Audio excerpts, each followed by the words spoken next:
just make sure you kind of like, you know, so we don't accidentally shut anything off. Okay.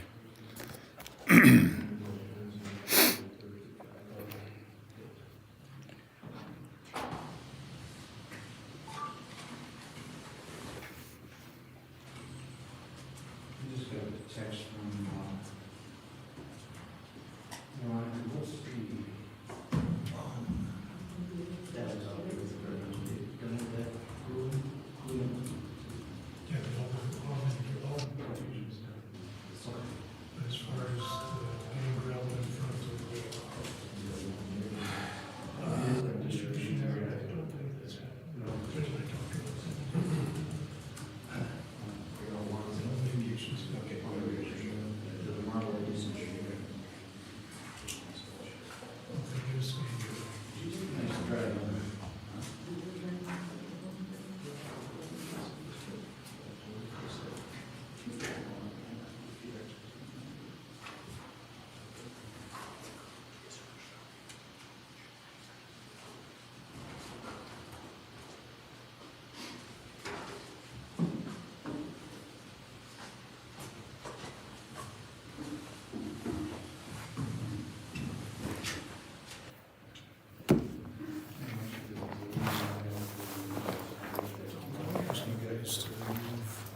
From back behind our attorney and stuff, she's concerned that if there's confidential information out that you guys would, Sure. is there a cable? well, Post. pictures of it or something like that. We'll put our stuff over here on the table. So we hear. I'll just put Zach here for now.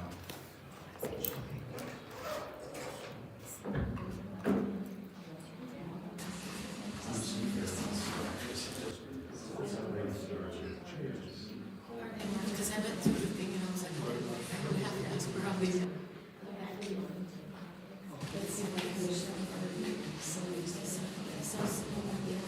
Yeah, if you want to be there, I'll have that. I think you want to, yeah. So I can use all to mail that to.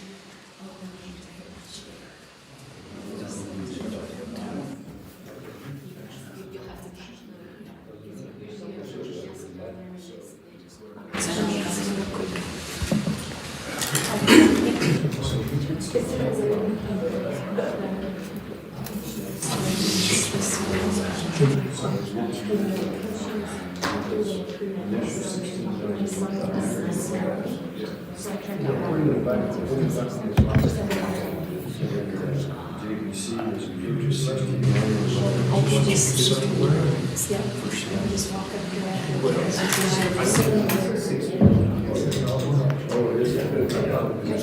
Sounds great.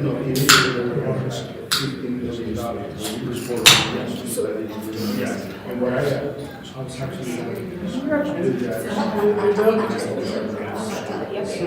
because I asked them a question.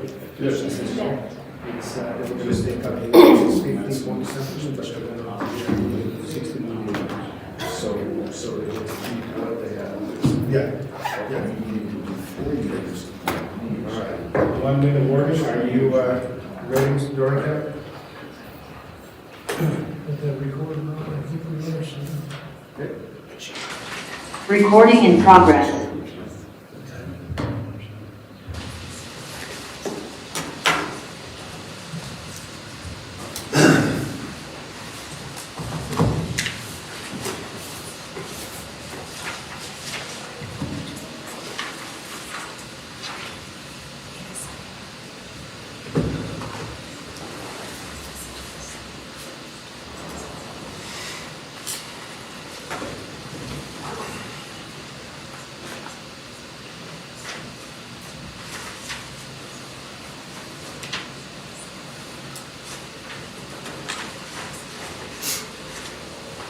Okay, good morning, everyone. I want to welcome all of you to the Los Angeles County Board of County Commissioners regular meeting.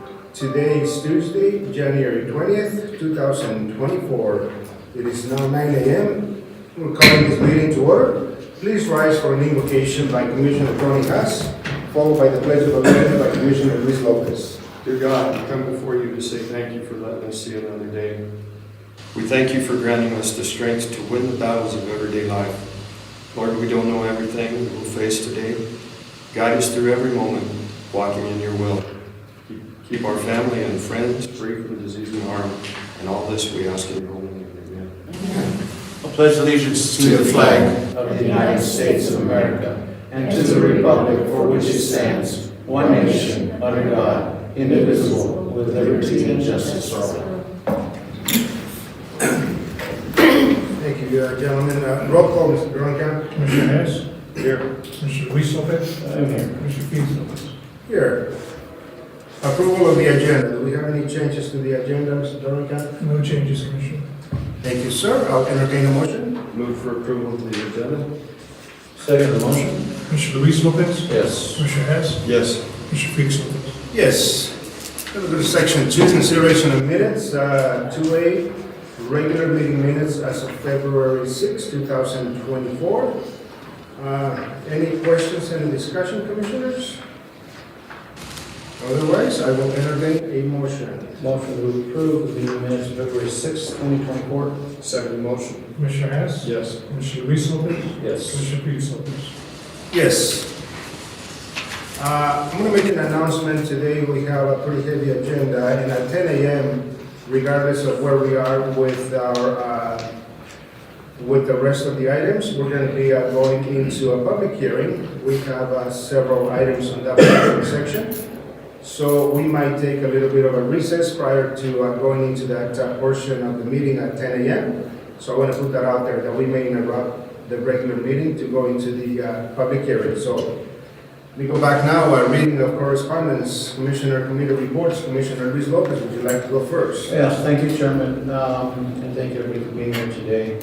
On the 7th of February, we had the opportunity to meet with the Board of Health President, Lou Ray King, myself, Tim Gonzalez, Director, and our Finance Director, Nancy Motto, with Auditor Dixon and Waller Associates.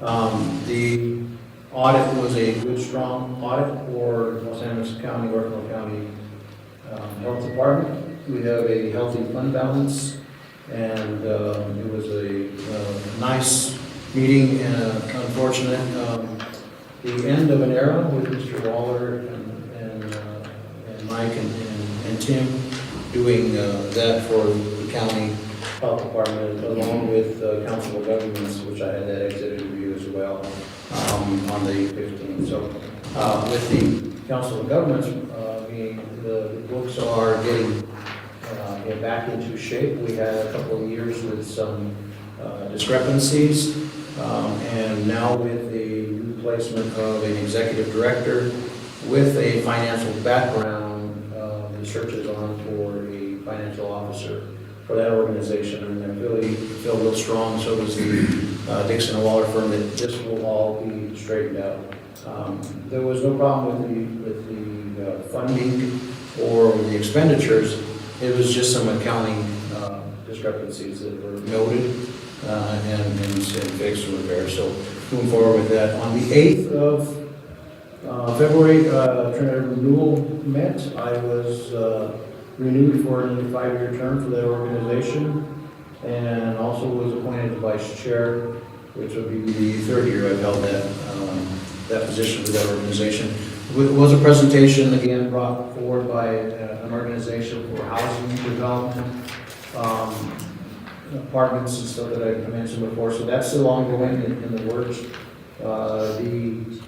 The old lumberyard building has been sold, and the prints and the visual aids were given to the board regarding how it's going to look like in the rehabilitation of that building for the future Ford Jeep dealership that will be downtown from Philhom dealership will be relocated. So that'll be part of the office space. So it's nice to see that another building in our community being renovated and updated for years to come. On the 5th, From Marine Passenger Rail had a workshop, I'm sorry, the 8th, that I was able to attend as well, and met with our organization, Ernst & Young, our fellow board members were there, and we're just moving right along with getting the hard numbers put together for possible ballot measures and discussion of how we're going to move forward with that organization. There's some talk regarding the allocation of funds for the Northern Rail with RTD. So RTD has $100 million in taxpayer funds that were collected over the years for the Northwest A and B trains. And there's going to be investigated how that could possibly be manipulated and worked out together, but cautiously moving forward with the vote of the voters' ballot measure years ago and how that language was crafted, if it isn't even eligible to be a starting point for base funding for the Front Range Rail. It would not impede any whatsoever funding for the remainder of the rail coming south of Denver, which is contrary to the rumor that's out there. The rail is right now scheduled through the Service Development Plan from Fort Collins to Pueblo and moving forward, going south and north, border to border. So it's just another tool in the toolbox that the board is looking and examining at, possibly leveraging that amount of dollars for the kickstart for that northern part of the rail, and additionally leverage those funds. The Transportation Planning Region met on the 16th. There was a joint meeting from Southeast Council of Governments and South Central, and there was a Pueblo and the regional county areas on that meeting for discussions of what's happening in the community. And again, I voiced my opinion for the against the merger of Southeastern Colorado, and Stephanie Rodriguez was on the call too, and she did the same thing, and a couple of county commissioners from Otero or from Powers County from avoiding that merger. The recommendation could possibly be that the legislature looks at adding an MPO and a TPR to the CDOT stack organization, so we don't lose voices, we can gain voices. That's what they're trying to follow the statute that's in place now of having so many members to that, but by deleting them, then Southern Colorado won't have that extra voice. So we're trying to avoid that situation. We'll see what the Transportation Commission comes up with their findings soon.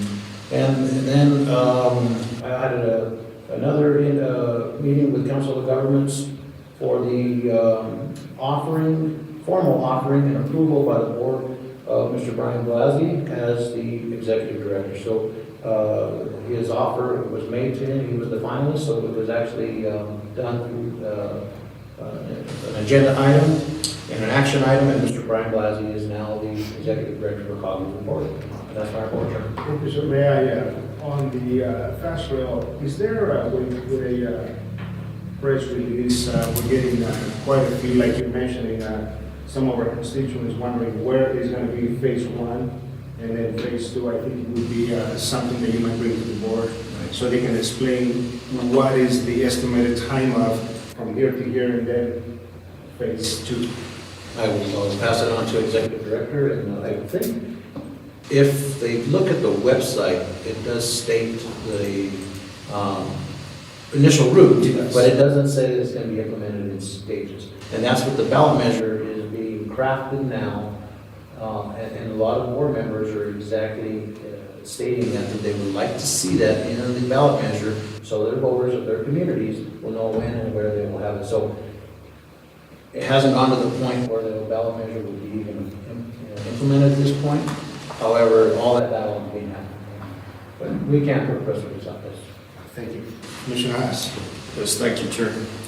On February 8th, the Environmental Impact Assistance Fund Committee met, but I sit on the board of that impact board. And the reason for the meeting was to meet our new director of DOLA, Maria Cambria, and also to discuss how much money was going to be available in the Impact Assistance Fund. $30 million is going to be available for the entire cycle of 2024.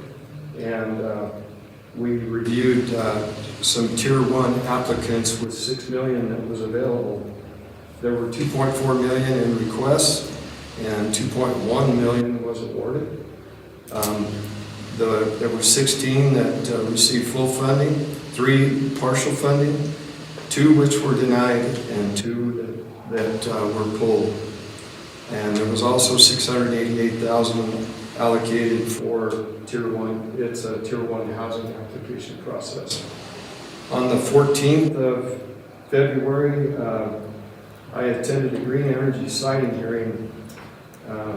There's an energy bill being discussed right now, and the 4 items of concern with this bill at the current is establishing maximum and minimum setbacks and requirements for wind and solar.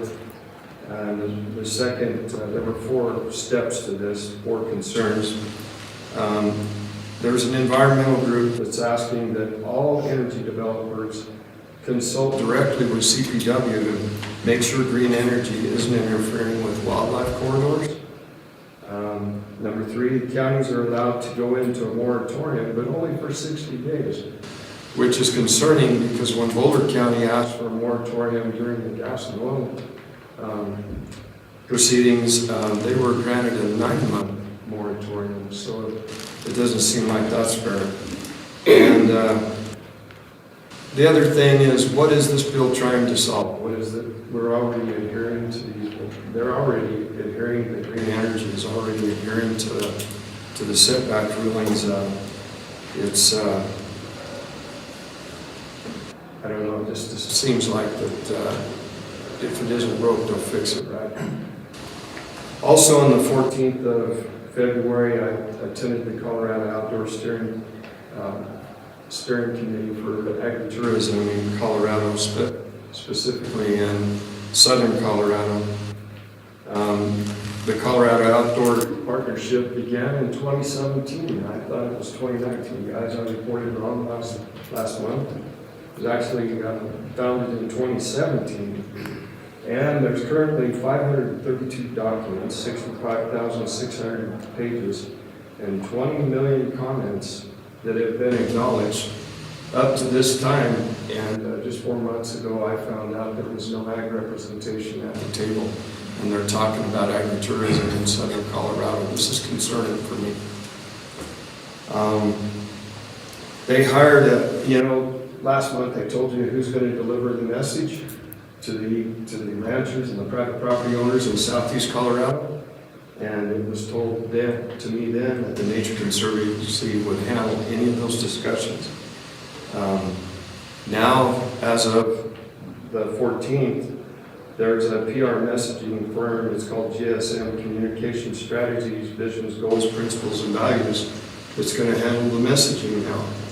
So this conversation revolved around climate urgency, talking about a foundation discussion that revolves around a strategic framework and outdoor identity and climate resilient recreation. All of which is concerning to me without any ag representation at the table. On the 16th of February, Colorado Counties Incorporated had their legislative update. 40 bills were reviewed that would be directly impacting counties. One of them was the ag pesticide bill that was discussed. And they are currently, we didn't know this before, but they are currently looking at ag exemptions. So that was good news. It's about the only good news of the day. I'm just going to report on a couple of them that I think will resonate with our constituents. House Bill 241141 is a burn barrel regulation. All of us ranchers and farmers have a burn barrel in the backyard, and we burn feed sacks, paper feed sacks, and that kind of stuff. Because they're in a barrel, the EPA has decided that those are incinerative devices and that they should be federally mandated and state mandated. And I asked what the big concern was. Why are we so concerned at this point? Come to find out, the CDPHE and the EPA are actually have drones that are flying over ranches and looking for these burn barrels, and are finding those individuals in Prowers County right now. So that's a huge concern right now. The other one that kind of goes along with our with some of the other meetings that I've been attending on the Lotus. I was appointed to that Lotus task force, and they talked about dredge and fill, and it had to do with the Sackett ruling that came down that was in favor of the private property owner who had a gravel pit on his property that gathered water, and he was able to use that for recreation, family recreation, and livestock water. But the EPA decided that those fell under the waters of the U.S. and that they were going to mandate what to do with that or not do with that pond. And so it went all the way to the Supreme Court, and the Supreme Court ruled in favor of Sackett, not the federal government. And because of that, now Colorado is looking to impose more strict than the federal Lotus guidelines at this time, and to actually to identify seasonal dry stream beds as being regulated. And that's a huge concern too. The one thing that we did find out, another kind of a silver lining, is that there may be ag exemptions involved there too. And that's my report, sir. Thank you, sir. I want to just expound a little bit on what Commissioner Tony has mentioned on the meeting that we had with the Green Energy discussion. One thing that we are going to be basically giving our feedback Thursday and Friday of this week, and we're going to be in opposition of this particular bill. Because the state of Colorado, out of the Gold Dome, they're going to be putting what counties need to be doing, and I think we have some pretty good land use regulations when it comes to every county has some land use regulations. We work really closely with private property owners. I made a statement that day that we had, and I intend to once again make that statement as we testify going to the vote this particular Thursday and Friday. The idea that the state of Colorado, out of the Gold Dome, knows exactly what each county needs, it's absurd. That's one of the reasons why I think county governments work so well with private property owners, with just maintaining the resources that we currently have. So that's going to be one of the bills that will be probably voicing the opinion and see where this whole thing goes. They need to have an amendment in there to work with counties that at the end of the day, counties know best. And see, we have a lot of open spaces here in Southern Colorado. They don't understand that. I understand that having something in Boulder and all those high-density population areas, it's a different perspective. And I want you all to keep an eye on a bill that is also House Bill 241173. What this particular bill is going to be is permitting the charging systems for electric vehicles. On this particular bill is going to be mandating, basically giving the authority to counties to approve any application that comes to us for 13 or less charging stations to be approved within 30 days, and any application that comes to us with 13 or more charging stations to be approved within 60 days. This is kind of a very new field for all of us. One of the amendments that we'll be requesting to this is to give counties enough time to do the research. If you're we need to know what kind of an impact, what kind of a power source and so on. But this is going to be another one that we'll be monitoring very closely, because once again, one of the mandates of this particular bill is that in Colorado currently there are 108,000 electric vehicles on the road, but less than 4,000 have level 2 basically charging systems, and only 755 have, and I don't understand all this electrical terminology, 755 have a DC fast charging electric ports available.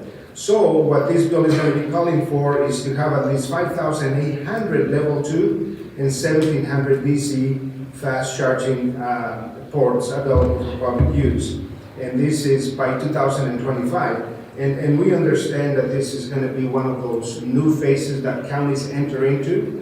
And the conversation that is going on right now is, depending on the depth and capacity of each county, in some of our counties, it's going to take a little bit longer to do the research. The application comes to us, and it's going to have our personnel is going to have to do the due diligence on behalf of our constituents, on behalf of our consumers. So that is going to be another bill that we need to pay attention to. On the 14th, I serve on the executive board of our Children's Hospital. We had a meeting with Children's, and one of the continued invites to Children's is to reach out to every rural community to let them know that the services are available for any kiddo that is in need of those. And they're doing that, but we want to make sure that there is no family that goes without, that has a child in need of services. If that medical service is not available at the local level, that Children's Hospital Colorado Springs and or Denver is there to support them. They have so many branches throughout even Pueblo that are doing services on behalf of children, and it's really an imperative message that we need to put out there. On the 15th, we had a meeting with the Keep Trinidad Safe. We are looking at now, through this Board of County Commissioners, we in the opioid settlement funds, we are going to be we're going to be distributing mini grants to our communities, community representatives, 501s. Like right now, the health department is going to be doing some educational reach out activities to our community to explain we're going to go back to the potency of cannabis, to what's happening with the fentanyl, and what is happening now. One of my request to the group was, let's begin to think about what happens if the combination of cannabis, fentanyl, and now mushrooms basically coming into legally to our communities. What could that look like? And then, of course, we want to provide this education to all the schools. I had a conversation with our public health director, and one thing, she'll be working directly with all the school districts to put these workshops so parents, students, and families know the challenges that we are facing. Right now, fentanyl is one of those big requests, and it's on the streets, and it's creating so much havoc, and it's creating so much harm that we need to pay attention. So the very least that we can do is not play defense, but get in front of it and put all these educational opportunities in front of us. The coalition will be bringing some scientists from the medical institutions to talk about what happens with mushrooms. And I understand they're going to be medicinal, but what happens if somebody has just one too many of those? What happens? What are going to be the reactions? My worry is, and the worry of all of us should be that what happens if there is an overdose? And so we need to now contact our emergency responders so they understand what kind of response they need to give. How do they connect with the local hospital? And is the local hospital, do they have the capacity to respond in the event of a critical need? And so that is going to create something else. And ladies and gentlemen, just so you know that the mushrooms are legal in Colorado, and they were approved by a ballot initiative just in the last election, and here we are. And we understand that there is healing capacities, we understand that, but there's going to be always one of those that could go just one step ahead. And then my second challenge is going to be for law enforcement is how do they determine, because somehow the black market seems to immediately take over. If you can get it for $1 here legally, but the black market is selling it for less than, that's going to be one of those dangerous places that we go to. So that's going to be something that we're going to keep in our hands and our eyes very close to, because we want our community to be well informed. And the last one, last week, the National Association of Counties held the national conference, and one of the reminders to the president of the National Association of Counties, I personally sent a letter to her, to be distributed to the White House to please join us in securing the southern border. Because fentanyl is coming in, drugs are coming in, we need to, I myself, I'm a legal immigrant, and I want to make sure that our nation is secure. And certainly we made that call, and for that now there is hopefully a little more movement in there. We have 3,069 counties in the United States. And so on behalf of all those, I took the liberty to send a letter to our president to be related to the proper authorities. So let's see what happens. And again, certainly all the challenges that we're having right now with drugs, it's my biggest concern because we have a generation coming up that is, I believe, our little ones, our children, our adolescents, our youth are being the target of all these undesirable drugs. So that's going to be my report. Gentlemen, so let's go to the next item. Presentations. Oh no, elected officials update. I have a message, a text here from Sheriff Navarrete. He has nothing to report. Do we have anyone from the assessor's office? Anyone from the clerk and recorder's office? Treasurer's office? District attorney?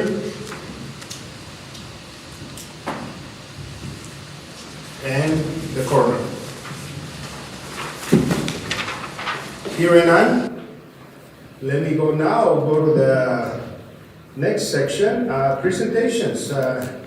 Today we're going to be hearing from Otero Partners Incorporated. Ms. Danelle Burke, CDBG grant application, please. Thank you. Trip over my own feet this morning. Thank you for having me on your agenda. Thank you for being here. I only get to come and see you every time a grant is being closed out and a new one is coming open, so I need to come more often. I would like to tell you a little bit about community development block grant funding. In July of 2019, Otero County was awarded, and Los Angeles County was awarded a community development block grant, CDBG, to continue the business loan fund that Otero Partners, Inc. administers and manages on behalf of the two counties. This grant was for $250,000, $210,000 for business loans, and $40,000 for administrative expenses. Otero County, or Otero Partners, in collaboration with Otero County Economic Development, the Small Business Development Centers, La Junta Economic Development, and Trinidad Chamber of Commerce, was able to fund 4 loans using CDBG monies.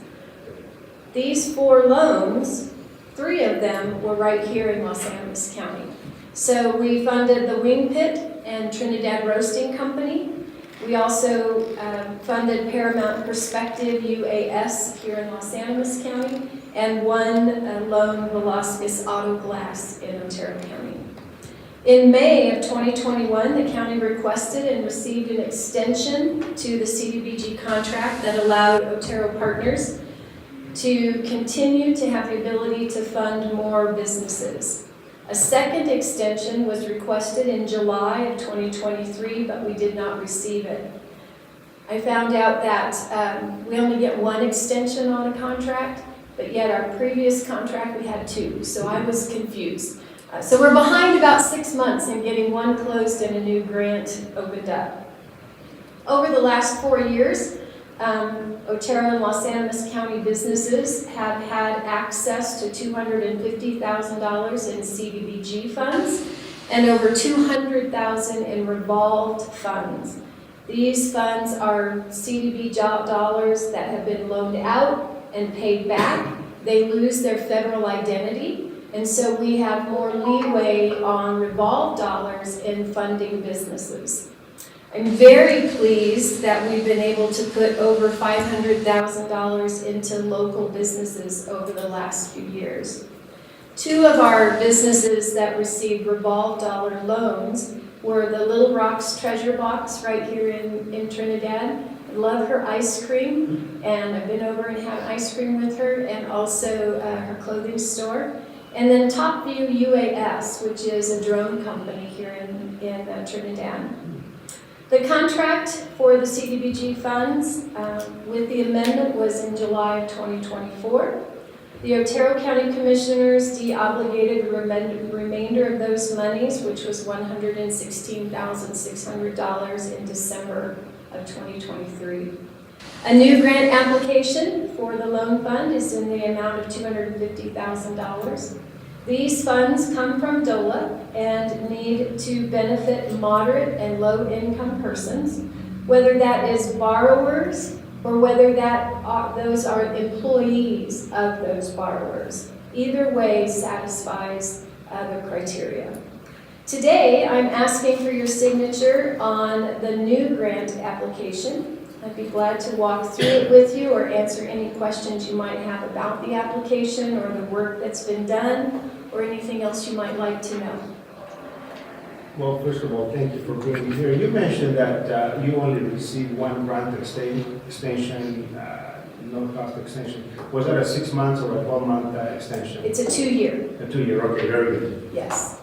And the previous grant, we had 2 of those. So I was waiting until December to get my next extension and found out, oh, we only get 1, so I'm 6 months behind in getting this closed out and a new one opened up. The good news is that in this time that the grant is going back to our DOLA OEDIT folks, we still have revolved dollars that we can do loans out of, and then we can switch them over to CDBG at a later date, or continue using our revolved dollars to fund loans. So it's not that we can't help businesses during this interim time. We still have that ability. Thank you, and Danielle, thank you for being here, driving down here to see us. I love the drive over here. I've had the pleasure of serving on this board, now in my 8th year, and I hope whoever succeeds me in this office will stay on and partners and advocate as much as we've gotten done here in Los Angeles County over the years for this organization. It's a great tool for small businesses to receive funding, to get startup money or continuation money or assistance in line of credit funding, and so many different ways this organization will be able to help small businesses in our community. And a huge thank you to Danielle Berg for her leadership, for her vision, for her work with both county commissioners in Otero here and here myself in Los Angeles County, plus other folks in the Otero County region, from city council members and such alike. So moving forward, you have been a beacon of light for Otero Partners since you've gotten there, and I appreciate you for everything you've done.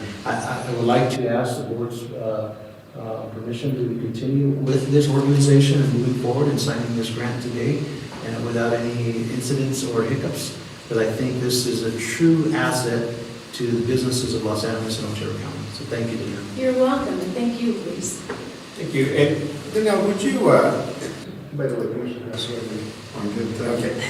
Would you highlight some of the salient points of the grant, just for the viewers to understand exactly? Sure. Some of the, I guess, the criteria for the grant is we have the ability to fund anyone, but we are not taking the place of a bank.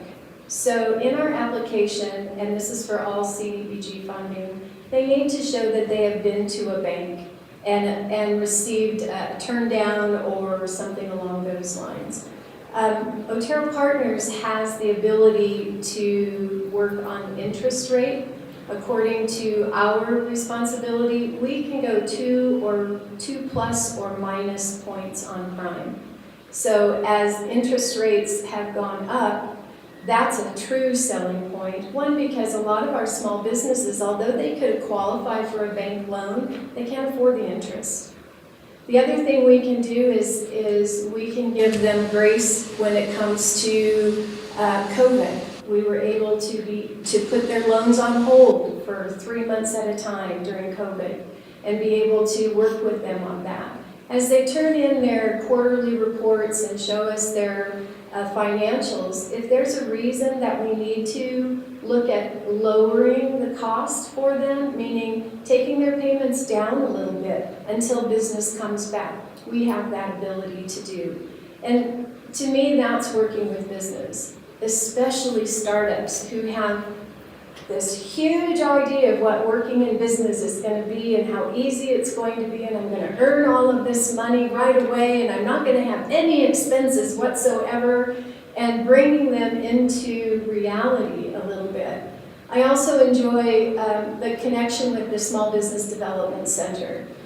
We are now part of the SBDC East, which is out of Greeley, and Lisa Hudson is the person over that.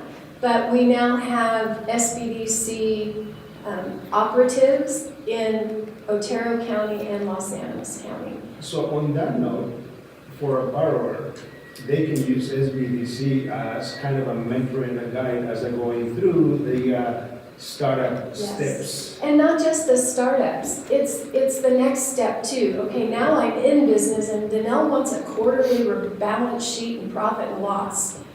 Or I need help with QuickBooks. That's a big deal. I don't know QuickBooks, but I know people in the SBDC who are experts at that. And I can say, okay, call this number and talk to Mariori, and she's going to help you with your QuickBooks. Or call this person, and they can help you look at insurance costs. And so it truly is, it's not a one person or a one organization opportunity. I even have bankers who will visit with some of our folks to say, you know, you'd be better off to use, instead of being a sole proprietor, maybe you need to look at an LLC or a single member LLC. They can talk about those things with our clients and be able to lead them in a couple of different directions and give them the opportunity to make decisions. As a one-person office, and Opie is not the only thing I get to do for the county, it is important to me to be able to get enough people visiting with business people or banks or whoever I can get in order to get these folks up and running in a new business. Even when that business is in trouble, that doesn't mean we step out or we go to the courts right away and pull their funding and shut them down. That's not what we do. We work with them probably better than any other organization, or especially those that have to earn money to stay open. My salary is paid by Otero County, so I have a job, but my job is to make sure that you have a job and that you, whatever you're offering people in your community, come to your business and take part of what you're trying to do. So there's a lot of things we can do, but we have to get people to start telling us before they're in trouble. So for a business that is doesn't have quite the credit rating, that maybe the bank told them, no, you can't. That's question one. And then second, how long of a repayment the amortization period is? Is it 5 years, 10 years, 20 years? Okay. To answer your first question, those are the folks who don't have that perfect credit score that a bank is looking for. They're my friends.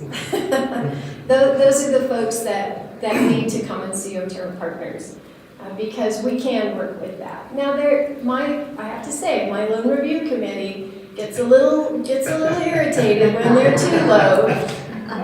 Some of them are over here. So. But if there's a way that I can explain why that's happening, they're very gracious in saying, okay, I may approve this, but I'm a little leery about it. Or how can we get their credit score increased by 3 or 4 or 5 or 10 points in order to get them eligible. And remember, these are the people that the bank will not work with. And so they're really the ones that we want to. We mentor them along the way. I do more hand-holding with business members than I do with my own grandchildren, because they are the ones that are calling and saying, okay, how do I do this? Or what can I do about that? So in that regard, I think we are an answer, a possible answer. They still have to have collateral. they still have to have a way to pay back the loan. And those that stop, my rule, and I say it it needs to be on my letterhead, I think, is when you stop talking to me, I start talking to my attorney. So just keep talking to me. Tell me what's going on. How can I help you? What resources could we get to you to get you moving in the right direction? But when you stop talking to me and you don't tell me you moved out of state and your email gets returned to me, I have no choice but then to start talking to Opie's attorney and saying, okay, I've done everything I can do. So what was the other question? No, that was it, and I just Okay. want to tell you that the loan review committee, it's kind of, I think we look at it from the lens of pure financials. And then we send it over to the board, and Yeah. all of you decide, well, I think we give you some pretty honest feedback. And that's what I have to have. Yes. Because again, that's not my gift. My gift is people. And financials, I like sending them to you guys. Several of you really work my mind. And I have to dig deep sometimes in order to explain, I wish you were in front of this person and can see what they're really trying to do. And then I have others that I can't even send to the loan review committee because it's just not viable for me. And that has to be pretty bad not to be viable for me. But we work together. I'm still working with 3 or 4 of them who are inch by inch increasing their credit scores. They're getting their life back together. They're working hard. And I can hardly wait till they're at a point where I could bring them to the loan review committee. On that note, I'd like to add a thank you to Krista Coverly for serving as the Finance Review Committee and Commissioner Felix Lopez as well. What the added information you bring to the board is very much appreciated. It gives us a different perspective to look at the financial aspects of the applicant, plus with the direction and the input that Danelle brings to the board. It gives us a really good, clear definition of how to move forward with assisting this organization or this individual. So it is very invaluable. Thank you folks so much for that. Thank you for inviting us, and thank you for being here. You bet. Thank you. Any additional questions, commissioners?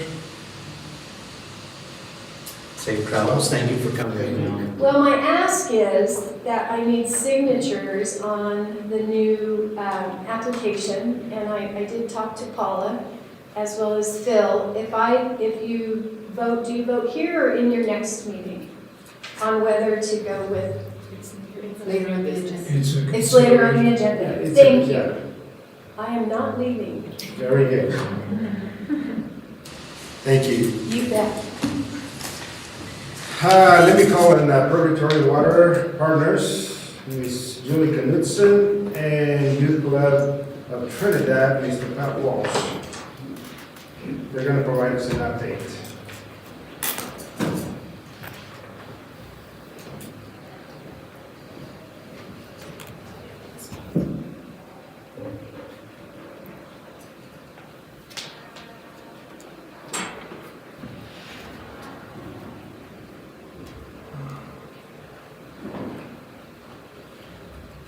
Caught me off guard. I'm gonna have to apply something. We're here to get Julie Knudsen of the Purgatory Watershed Partnership. Pat Walsh with Trinidad Youth Club. Good morning and welcome. Thank you. Thank you for having us. We work on a lot of joint projects, but also separate projects, so we just wanted to give you our annual update. So if you want to go ahead. So, first off, I want to thank the commissioners for last year's gift. We put in a grant to support the youth club, and I want to thank you for that. We continue to take kids and get them outdoors, and you talked about drugs earlier. So this is my, 40th year working with kids. I did retired park ranger for 18 years in Colorado and Utah, and then worked with the Episcopal Church for the next 21 years doing outdoor programs with kids. And one of the things that I've found that works with young people to keep them off drugs is to provide after-school programs and get them outdoors, and that's one of the things we're doing through our partnership with Julie. And I believe that a picture's worth 1,000 words, so I brought some calendars here for you guys. It's got pictures of the kids to kind of show you what we're doing with them. If we didn't, by getting the kids outdoors and doing stuff with them, we think that we improve their lives extensively. And in addition to that, we also work with all the schools through our Project Power program. And that's 186 kids that we're working with in that program. And we work with them for 8 weeks, and then we take them and get them into the outdoors. We take them to Capulan for their fall programs. We take them to the Colorado Wolf Education Center, and then in the spring, we're taking kids out to the sand dunes in Tice Science Learning Standards into what they experience. And one of the things that I experienced the other day with the 6th graders that we took to Capulan, out of 60 kids that we took there, only 3 had ever been there. Only 3 had been there. The rest of the kids had never been there, yet lived in Trinidad all their lives. And so what we see with those kids by getting them outdoors and providing these experiences, both in our after-school program and in our outreach program, is that it changes their lives. And we're seeing that right now with those young people. How many students or how many young ones do you have in your program? So we have 2,300 kids that we served last year. And we serve kids in our after-school programs. We have 144 days of after-school programs, actually the last 2 weeks of August through the 3rd week of May. We work Monday, Tuesday, Wednesday, Thursday. From 3 to 5, we serve kids in our after-school program, about 2,300. And then we have 84 full-day programs, like full-day Fridays when Trinidad's out of school. We also work with Holy Trinity Academy. We work with Goal High School. And so we serve kids 5 years old all the way to under 18. We run an 8-week summer program with the kids as well as full-day Fridays. Do you have the capacity or the ability to reach out those outlying schools? I'm thinking of Kim, Branson, Romero. I have not done, I did Branson when I worked with the Mandala Center. We went and did those kids, but we've not done Kim or Branson recently. We do Honey and we do Primero. And the other, probably the kids that we have the toughest time serving are the homeschool kids, because there's about 5 different loosely formed groups of those kids. We do have homeschool kids that come to the youth club, but in terms of getting more of those kids, it's tough to get those kids in.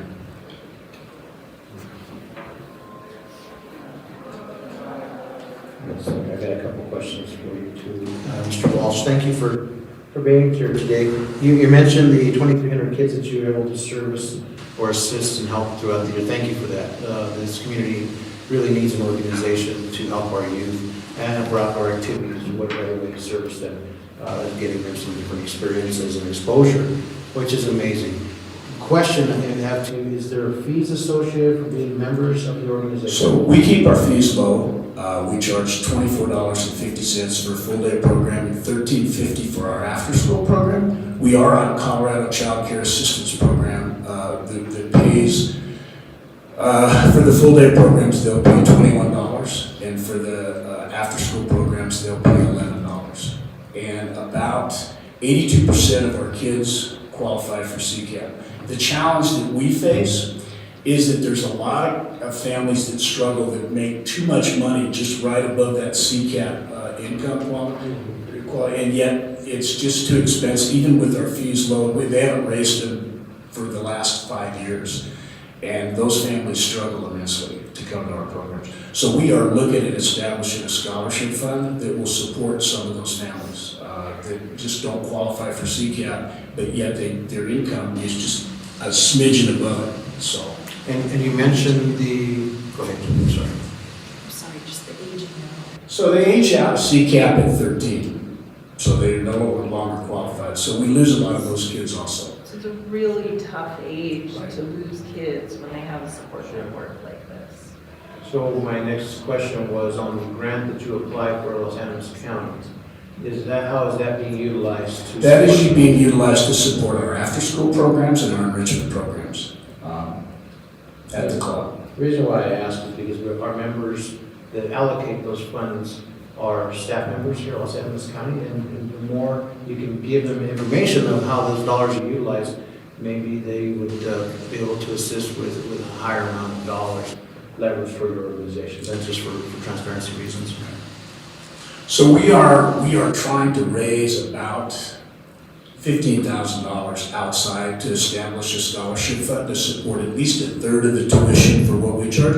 And we're continuing to try to keep those fees low because we recognize that families here struggle. So, Is the city still assisting with the building and utilities and such? yes, they give us a building. We're looking to go another 2 years in that building that we're at now. I remember years ago when the youth club came into inception, there was talk of it becoming a Boys and Girls Club of America or joining those organizations. Has that had any success, or is there any still talks or negotiations moving forward with that? We've not pursued that, but that would have some benefits to us in terms of just available networking, available potential scholarship or funding through those different networks, both the YMCA and Boys and Girls Club. Okay, thank you. Mr. Walsh, if you wouldn't mind reaching out to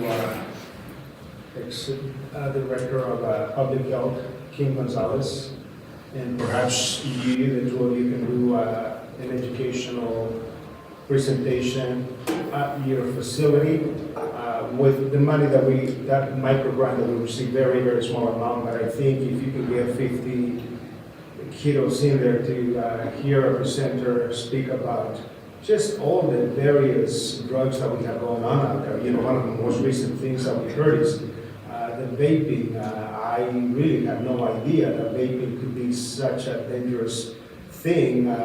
Somebody's forwarded an article that a young man actually had lung damage with that. So working with Ms. Gonzalez, one of the things we want to do is touch basically the points of all these things that are coming, temptation for them, and come on, just do it once and that kind of thing. So if you wouldn't mind do that, and perhaps we can set up a presentation at your place. Yes, we'd be more than happy to host that.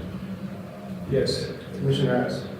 So, as a board member of Purgatory Water Partnership, I look forward to hearing how this partnership's working with our director. She knocks it out of the park. She's our rock star there at Purgatory Water Partnership. So, We love working with you. yeah. Well, thank you for having us. We're here to support Pat Walsh and all of the amazing work that they are doing with Trinidad Youth Club. And all of our great partnerships together, and all of the support from all of you. When I stand up here as Purgatory Watershed Partnerships talking about all of the work that we do, that's really us taking all of our partners' support, funders, good communication, good collaboration, and enabling our whole community to come together to do all of this work. So we're just helping lift up everyone else. I believe you have to stop at 10, is that right? So We have a few more minutes. we'll do a real short version of this, but we just wanted to let you know that our 2023 numbers for PWP, we had cleaned up 372 bags of trash out of the river corridor. That's your community members, everyone coming out to do that important work. We held 25 adult community steward events, engaging 531 community members. 4 young adult events. We work with Mile High Youth Corps a lot and really believe in the Youth Corps mission. That's taking a lot of at-risk young adults, teaching them important job skills, teaching them how to be to work on time, how to process a lot of life issues that these young adults are dealing with, and yet they're out there at work, on time, working together as a team. It's really amazing. And then being lifted up to go on to natural resource careers. We work with CPW and the Forest Service, and they've been working closely with these young adults as well. We also held 11 K through 12 events and engaged 480 youth in 2023. So those are all 2023 numbers. And then for adults, we have a whole lineup of things coming up, as well as for kids events. We have a small acreage landowner workshop coming up March 9th. We're State of the Purgatory River Spring Conference. That's a conference that used to happen annually and then didn't, so we're bringing that back this spring. We're starting up a watershed ecotourism series for kids and adults to blend ecological education and outdoor recreation and learning more about everyone can learn more about their watershed, to build more connections to it, especially for a lot of people who have just moved here, to inspire them to engage in stewardship activities. We're working with Bob Holder and CPW on a bear grant. So if anyone needs any bear straps or other resources to keep bears out of their trash, we have those. We're working on a water quality project to do basic water quality education in our watershed. And the Baca Picket Wire Diversion Dam Restoration Project, as you all have seen, multiple phases. The diversion dam is now restored, so the ag infrastructure restoration piece is complete. Fish passage and boat passage are coming. It's approximately a $3 million project thus far that we've secured, and more funding coming. Community planning also happening soon. The fish and boat passage, we worked with CPW and the ag producers and a lot of other key stakeholders to develop a solution of how to get fish up and boaters safely down, but there's a lot of other opportunities for recreational amenities in that area that we're excited to engage with our partners and community members on. Julie, recently, the Primero School District had a presentation on water preservation, and they had a sponsor from the CU system talking about the importance of understanding what our watersheds mean to our society. And so I attended that presentation, and my question to you was going to be, do you have an opportunity to go to the local schools and actually participate with them on the importance of this topic? Yes, so we were invited, I went up there with Bob Holder, and our most recent presentation up there was about drought and bears. So we like to go talk about different aspects of the watershed and issues that we're dealing with. Well, I just thank you guys for the work you do in our community. I think it's just amazing to see the partnerships come together for outdoor recreation and the youth of our community. So thank you both. And thanks to you, really appreciate your supporting our work. Thank you. Yes, it is now 9:58. We're going to take a very short recess to come back for the public hearing. Recording stopped.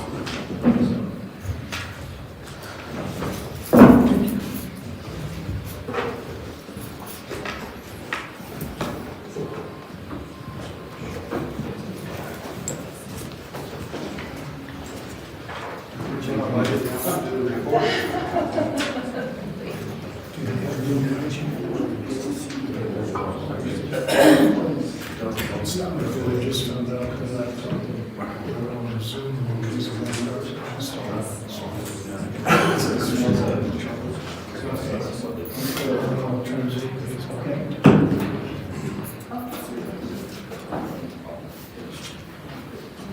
Excuse me.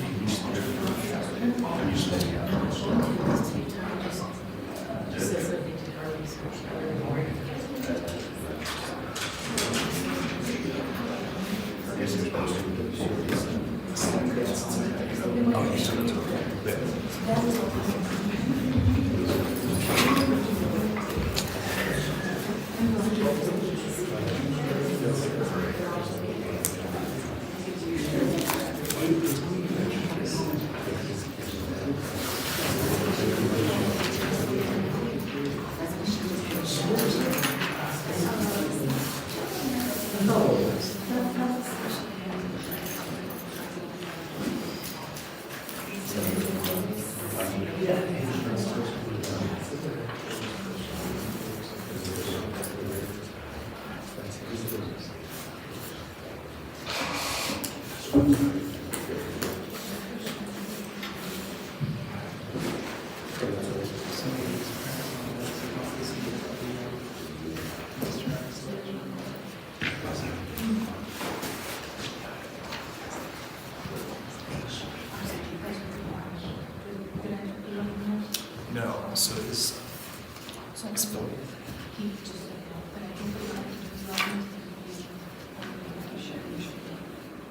Okay.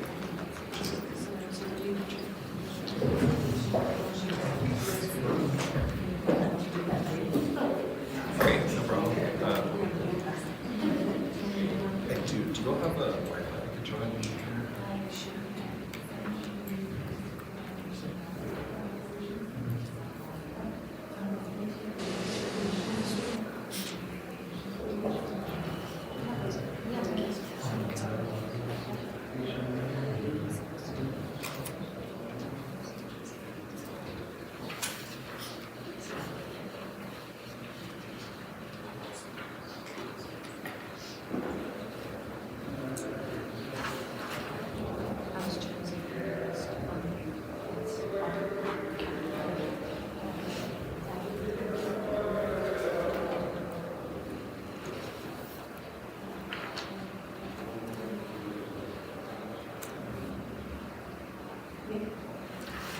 Still thinking.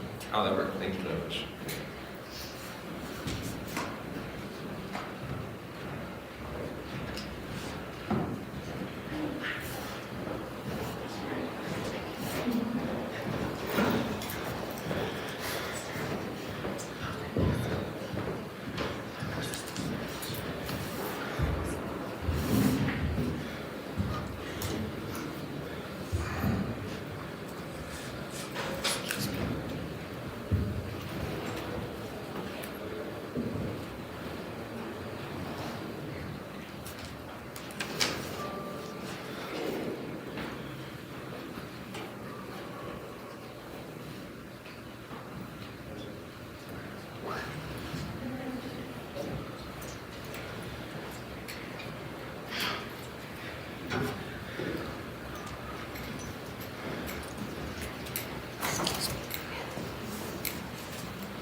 Recording in progress.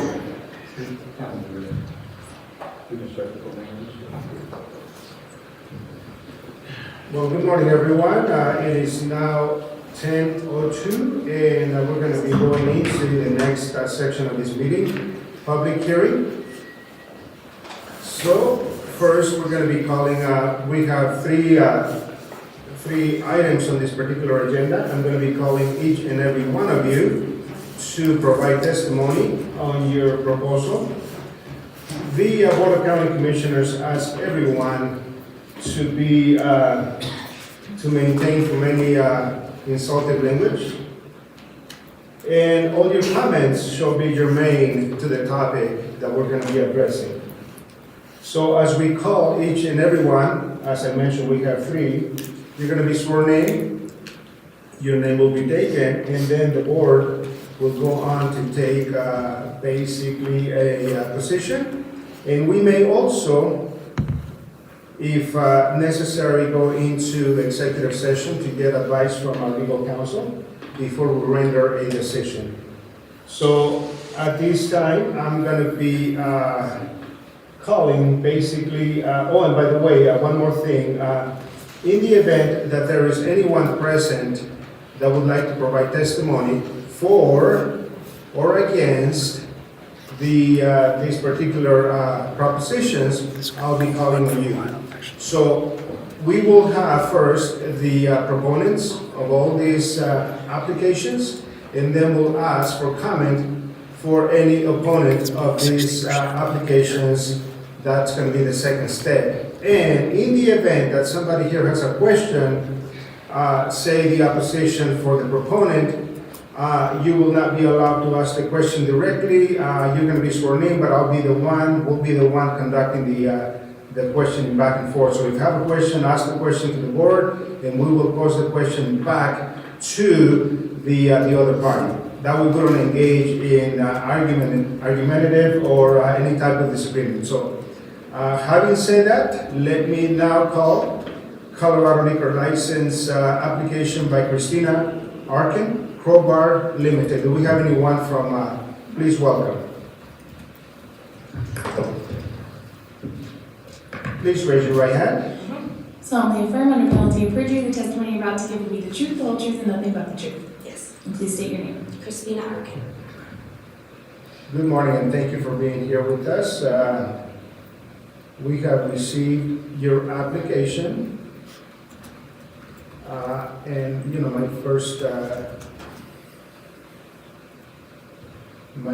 question to you is your facility, I know we spoke about on a few months ago, and the facility was going to go, the health department inspections, so on, and where are you at in that process? We have the opening inspection with the health inspector this Friday. Okay. Yeah, and I've been in contact with her, just making sure that we're ready. Very good. What about the premises as far as availability, parking space, and all those things? Have you also worked with the city of Trinidad and perhaps law enforcement in the event that you need a response? Yep, I sat down with Sheriff Navarette, and we had a great talk about, you know, working together and understanding, you know, because, yep. Commissioners?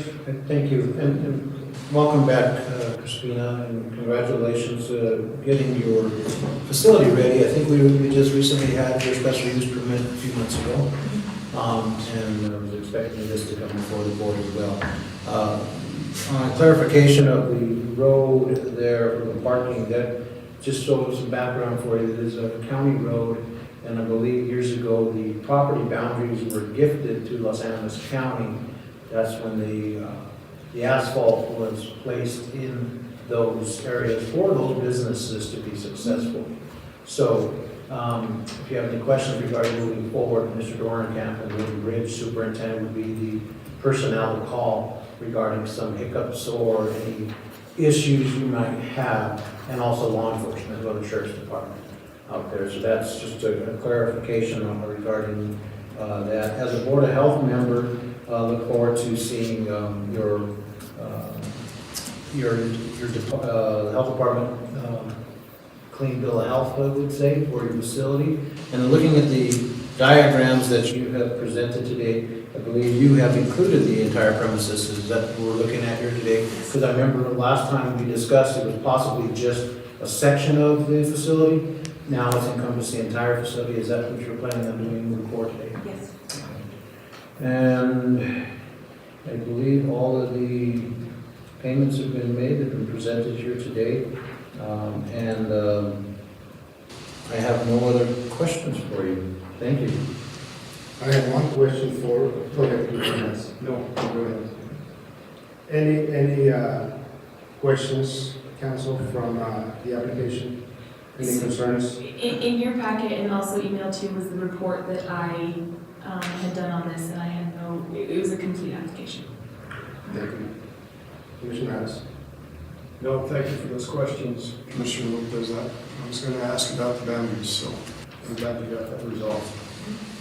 One last comment that I would like to add to this regarding liquor licenses, and I know them well because I own have one as well, issued by the city of Trinidad, to advise you for tip certification for your staff and bartender moving forward. I believe there's a location or a representative here in Los Angeles County that can do that.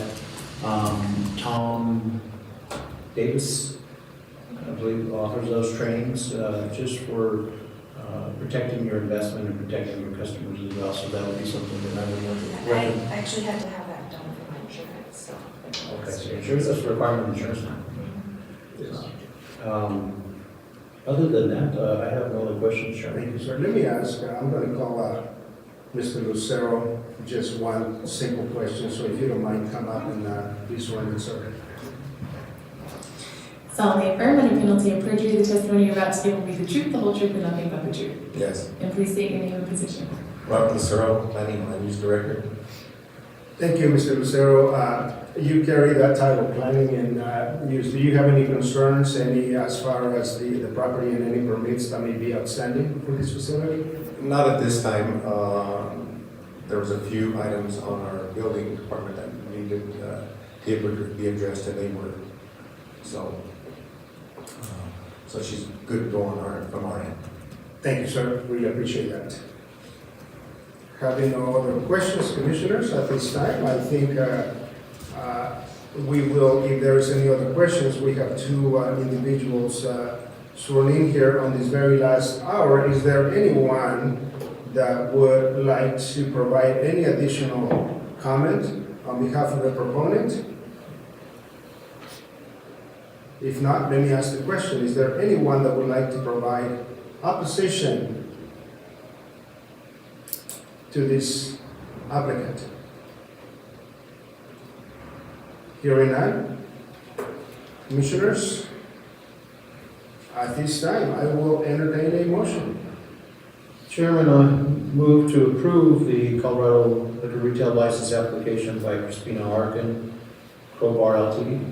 Second motion. Commissioner Hess? Yes. Commissioner Luis Lopez? Yes. Commissioner Felix Lopez? Yes, Mr. Dorian, would you please read the resolution? We'll have the next, you do it at the next. That we do, okay, very good. Thank you so much. Please. Thank you for that. Thank you very much. That concludes your, thank you. Congratulations. Thank you.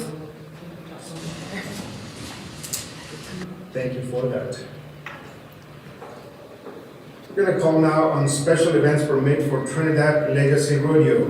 Do we have a representative for that entity? Good morning. Good morning.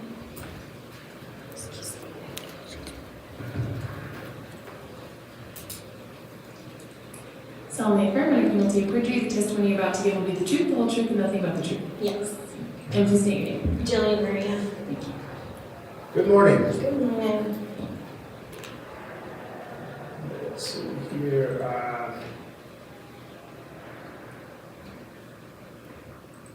So this, you have listed a couple of activities that would be taking place in early March. That's my understanding for the proposed site. Yeah. Okay. And as far as as I'm looking at this application, who retains, on one of the statements that you put in here, that you are the sole owner of the property? I'm the sole owner of the business. that's Okay, at the very property. good. Yeah. Very good. Who owns that property? Currently, it is still Jay Gonzalez that owns it. Very good.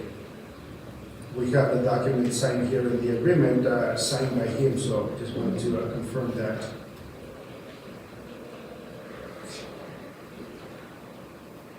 And one question I want to ask again of our legal counsel. Having reviewed the application, do you have any concerns with the documents set forth?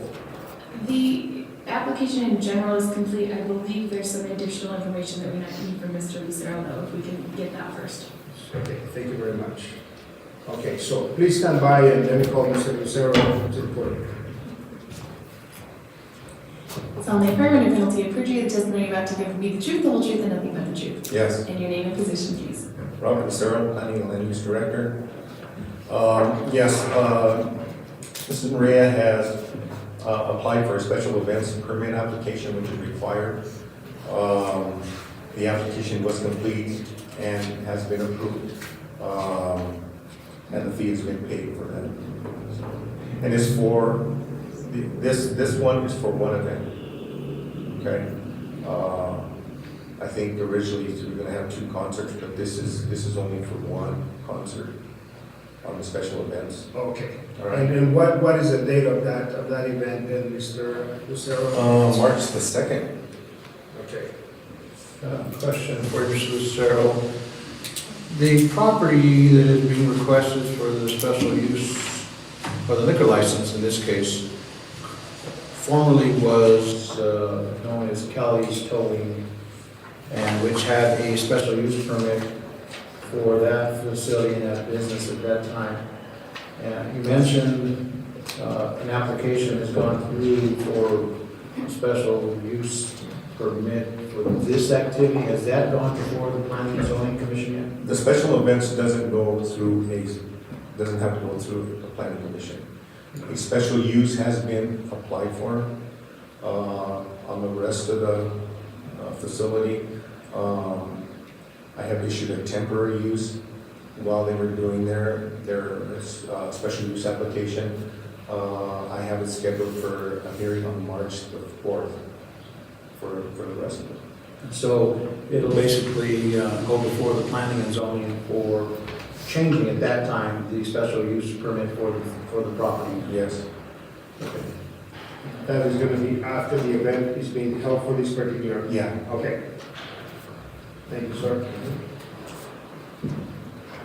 Madam Council. I have no concerns. Thank you. Any additional questions for the applicant of this particular permit? And thank you for the clarification. I do have here the two events that you have initially Yeah, it's stated. just for the March 3rd, or March 2nd. Yes. Just a comment here, Chairman. Having heard Mr. Lucero's testimony regarding the special use permit, I find it difficult for myself to move forward at this time until that process has occurred. I don't know if that is a detriment to this or not at this point in time, but I just have that underlined in the back of my head for concern regarding the process is not follow proper procedure. I think we're putting the cart in front of the horse here instead of the opposite way around, and holding a standard to allow other opportunities to come before this board who do not follow proper procedure. So I have difficulty with this at this time. Thank you, sir. Mr. Lucero, please come up. Let me ask you a follow-up question on that. So the special use permit that is going to come before the planning and zoning on March the 4th, from your perspective, would that alter any of the approval of, from your perspective, the approval of any license to operate as is being requested?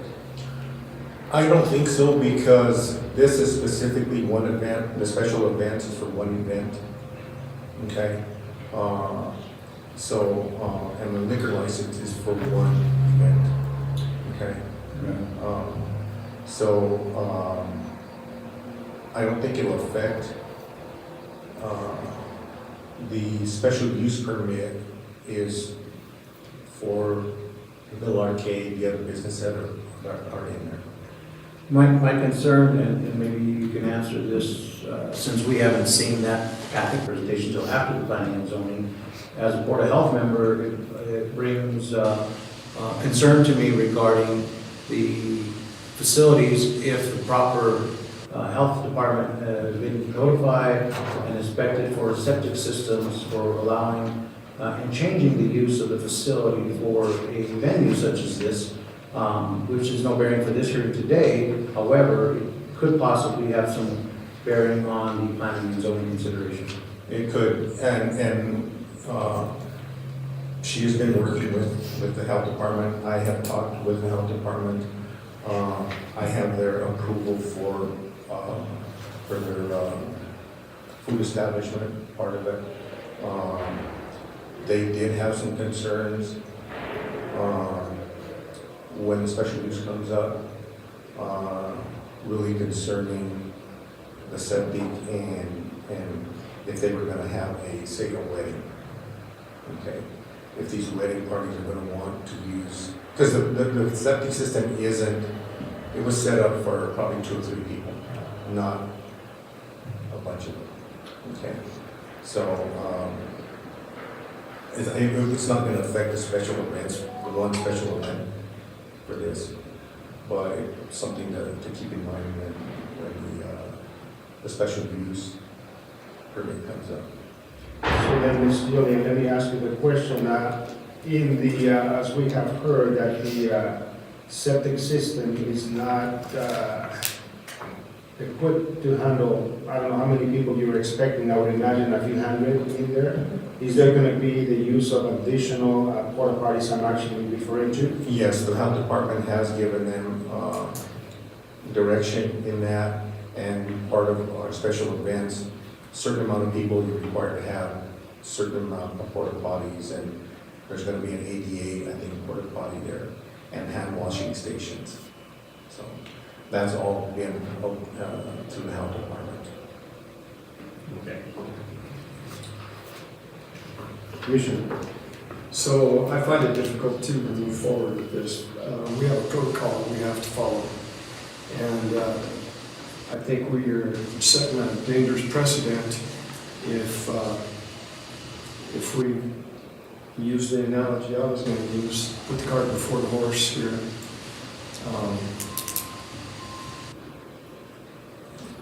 I don't know what to do at this point. Well, there is one additional resource that we may be able to employ, and that is if you desire to have an executive session, a conversation with the legal counsel. I'm not sure how much more clarification we can get from where we stand. Yeah, I'll make the motion to go into executive session. Second motion. Commissioner Hess, Yes. Commissioner Eastover, Yes. Commissioner Peace. Yes. We're going to take a short recess. We'll be back.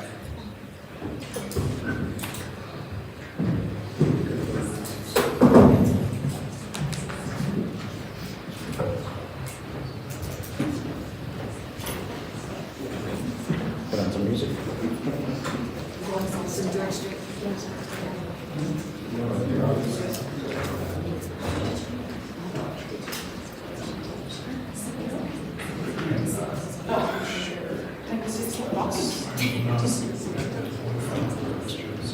I am not sure. Are we going into executive session? I've got to go to this executive. Oh, sorry. But I can. I will, for sure. Thank you.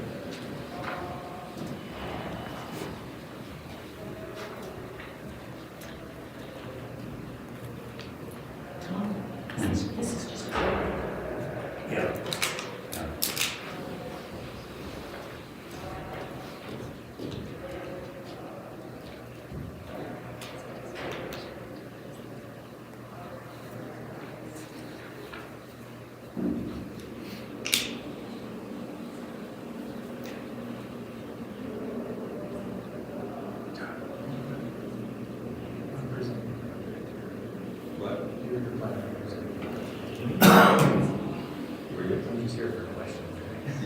Just making sure that was the plan.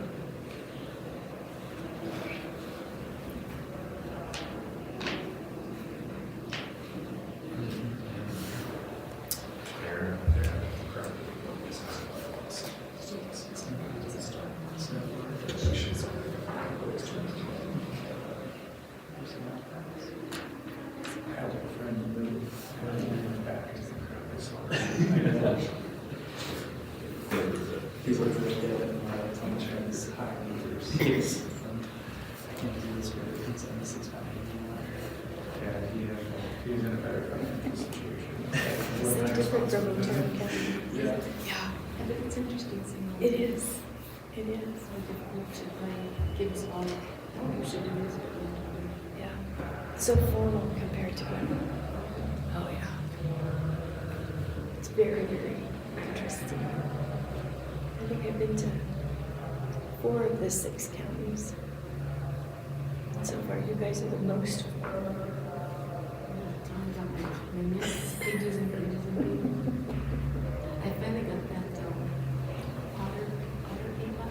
Oh, It yeah. helps me, so when I don't get here, I can try to, because it's not, it doesn't say all of it, and they say Los Angeles County, now it says Los Angeles. Well, if there's a few things. But it's better than taking all of Oh, it. and relying on. Yeah. Because sometimes I'll start listening and then I'm like, oh. Yeah. That has to be. I can't read now, right? AI is good to a point. Absolutely. I found, well, like I said, it's helpful. Yeah, And definitely. then it records as well. And then You can go back and listen to it. over and over. Yeah, that's the way Sabria is. It's a 2-hour meeting and it takes me about 6 hours to do the minutes. I hate it. I just hate it. all been recording. On such and such date. And then they talk. I'm interested in going out to the property. I've tried to slim it down. I do that too with Sabria. I used to almost do verbatim, and I use it. I have a hard time doing that. I kind of mess with that. I just want to stop because I need to do a decision. I don't mean that exactly. They're Rough like, versus pertinent. yes, that's kind of what But you'd be amazed at the people who are upset when you leave the flow out. I just want to say, you do it for a month and let me know how you do. a lot of times I'll call a meeting and then I'll go back to the office. Yeah. And then the DHS one is kind of the same because it was recording a lot of state stuff. They use a lot of Acronyms. And then you're going, and I try to say it the long way the first time. Yes. With parentheses, what it means, and then from then on out, we refer back.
I'm here for the duration. Okay.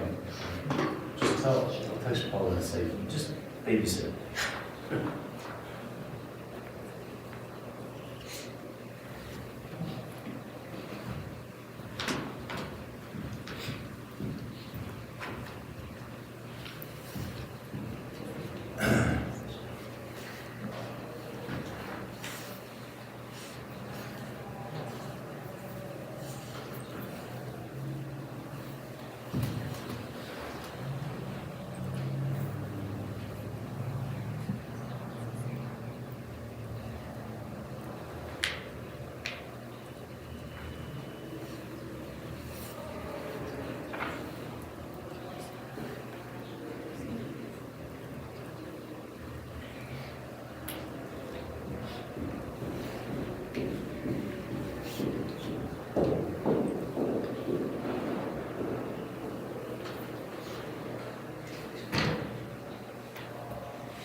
So,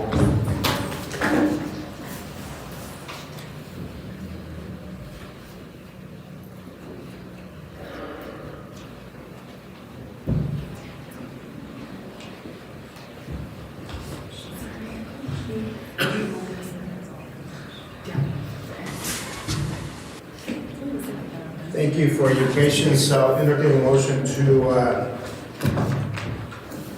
return to the public hearing. Make a motion to reconvene. Second motion? Commissioner Luis Lopez? Yes. Commissioner Hess? Yes. Commissioner Felix? Yes, thank you. Julian, one question also, and thank you once again for your patience. Have you applied for a sales tax? Yes, it's been going through. Okay. Of course, you know, the part of doing business with the community, that's going to be very important for you to have. So, yeah, thank you so much. Commissioners, you yield the floor to either one of you. Yes, Chairman, just some comments for the applicant. Julian, thanks for, again, being here and for putting up with us for our concerns and questions. After getting some legal advice regarding these events, the special use permit is separate from the special events that you are holding on. That's why they were changed, and that's what I need some clarification on moving forward. The issues that I have for this is what we mentioned earlier is setting precedents. However, these are two separate events, so we can possibly move forward if we choose to do so this time. However, in the future, moving forward with any types of issues with liquor licenses coming before this board, I would prefer that you have all of the necessary items taken care of, such as the permitting in place, the health department inspections, and that moving forward, so it doesn't give this organization, this board of county commissioners, any reason to doubt or have any legal concerns at that point in time. So I think that kind of clarifies it for myself. And for me, the confusion was two separate events. I thought these were combined events, and that's where the confusion was on my part. And so after clarification, I would move to approve the special events permit for March 2nd, the one event, for Trinidad and CO. Second motion. Commissioner Luis Lopez? Yes. Commissioner Hess? Yes. Commissioner Felix Lopez? Yes, thank you so much. Next, let me call on the application for the SUP 2024-003 by Gerard Solar LLC, requesting a development of a 150 megawatt direct current photovoltaic energy generation facility with a co-located 120 megawatts battery energy storage system. The proposed project will be developed on approximately 820 acres on a 2,200 acre leased project area with parts of sections 11, 12, 13, 14, Township 31, Range 62. The proposed special use permit will not change the zoning, but if granted, will allow for non-conforming use within the zone not otherwise allowed without a special use permit. So at this time, let me call Mr. Lucero, Planning and Zoning. Good morning again, sir. Would you please raise your right hand? Solemnly affirm under penalty of perjury the testimony you're about to give will be the truth, the whole truth, and nothing but the truth. Yes. And please state your name and position. Robert Lucero, Planning and Land Use Director. This project is by Gerard Solar.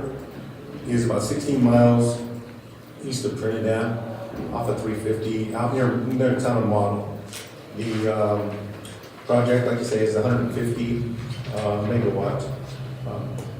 We started the process back in, it's probably been a year now, but we had a pre-application meeting in June, on June 9th of 2023 for this project.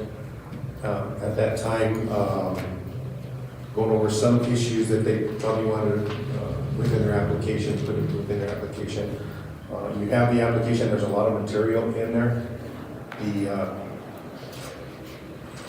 The project came before planning, well, it came into my office about in October, but it's taken me a while to go through it. Planning Commission met on January 8th, and their recommendation was to approve the project. A couple of items that were brought up at that time by the planning commission is because a number of employees that Bernard Solar was going to need, what type of effect, what effect would it have on the local restaurants as far as, and the jobs are temporary out there, you know, they probably last up to a year. And then I brought up the issue with battery storage.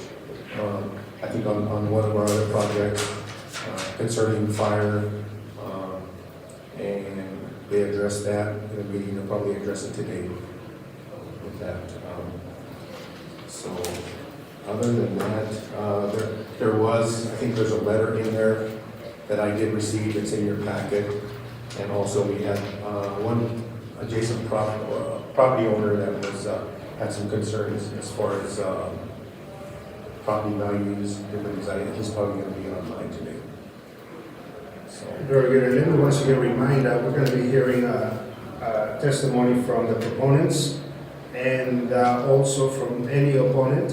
And we ask all of you to remain respect one another. Any questions that need to be addressed to from one party to another, address it to the Board of County Commissioners, and we'll relay that information, although they're going to hear that properly, but it'll be noted. So, Mr.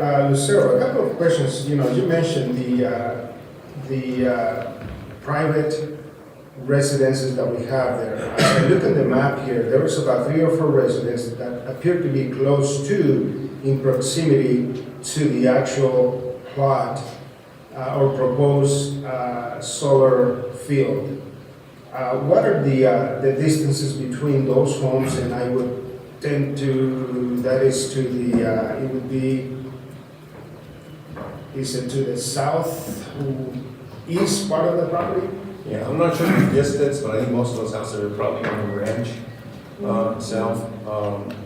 But anybody within 300 feet of the perimeter of the property would have been notified as adjacent landowners. Okay, because this is of the 2,200 acres. It's a pretty big ranch, so it covers a lot of area out there. So I'm sure Mr. Boltons can answer the exact distance, or pretty close to it from the houses to the facility. And keep in mind, the project area is about 2,200 acres, but the area that's going to have the panels is probably, I think, 700-800 acres. Okay, and I think that's the area that will be fenced. 820 acres. So, Mr. Lucero, Commissioners, do you have any questions for Mr. Lucero at this time? Just for my clarification of the location, it was former the Viber Ranch mall, is that? Viber Kreitzer. The Blocker pasture, I used to have a place, yeah. Okay. Yeah, I see one of the warranty deeds that show that. Just so I get my bearings on where it's at. Thank you, Mr. Sir. The only other thing is, at the time that we had our pre-application conference, we hadn't adopted the decommissioning regulations that we had, but they were made aware, because I think Planning Commission heard them on June the 6th. We had a meeting on June 9th, and I told them they were going to be adopted the next month. So I provided that to them at that time. Thank you, and I really appreciate that, because that's going to be one of my questions for them. But let me go ahead and ask you that. On section 12.3, decommissioning plan is basically for 50 years. And that could be quite challenging to calculate what's it going to cost to decommission something, I don't even know, I hope some of us are here, but I don't know if it's going to happen. How do you calculate on the market? And again, that's going to be a question for them, but thank you for addressing that, because the decommission plan that we adopted some months ago, a while back, it's going to be 100% part of this project. Yeah, and keep in mind, they'll have to update that decommission every 5 years. Yes, Right. yes. And so as we move forward, the decommissioning plan will also have to be addressed back before we issue a permit to proceed. Yeah. Thank you. Please remain in the room, and now let me call anyone with the company, with the proponents. Good morning. Solemnly affirm under penalty of perjury, the testimony you're about to give will be the truth, the whole truth, and nothing but the truth. I do. And please state your name. My name's Don Buchholz. What was your last name, sir? It's Buchholz, Buchholz.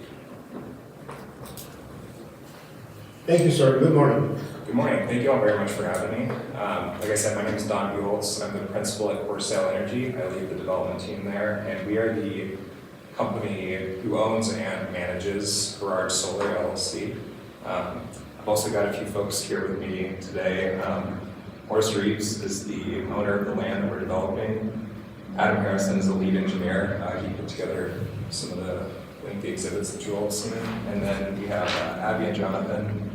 They are both working on this project. They're analysts out of our office in Denver. A couple more folks in Denver online as well, so I may be pointing to the Zoom call to answer some questions. Thank you. And as we do, also be cognizant that we'll be swearing anyone that provides any testimony or comments to these particular project. Is that possible to do over Zoom? We can, absolutely, yes. Yeah, we can, as we go through the process, if you call on anyone, just let us know, and we'll go through the swearing process. Okay, sounds great. All right. So I've got a short presentation up here that I wanted to give you a quick overview of the project, and then I'll leave plenty of time to answer questions. Thank you.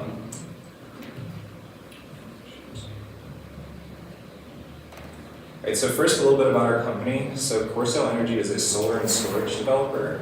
We are based in Denver, but we operate projects all over the country. We have about 800 megawatts of what we call large utility scale, so this kind of project in southern Colorado and northern Arizona. So we're very familiar with the area, and like I said, we're only a few hours up the road in Denver.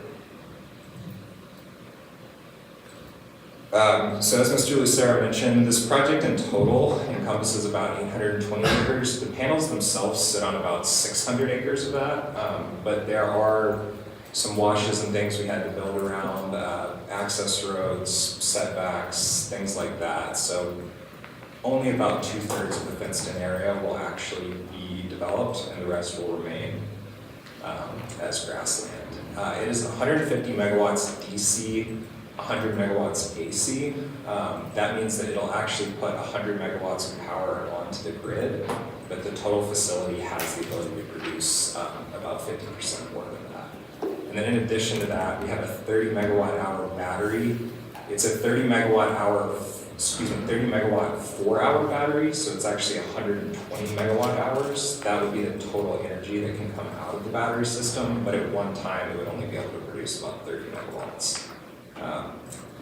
So we are connecting to a tri-state 115 kV line. It's one of the large two-pole transmission lines that you'll see running kind of north of town.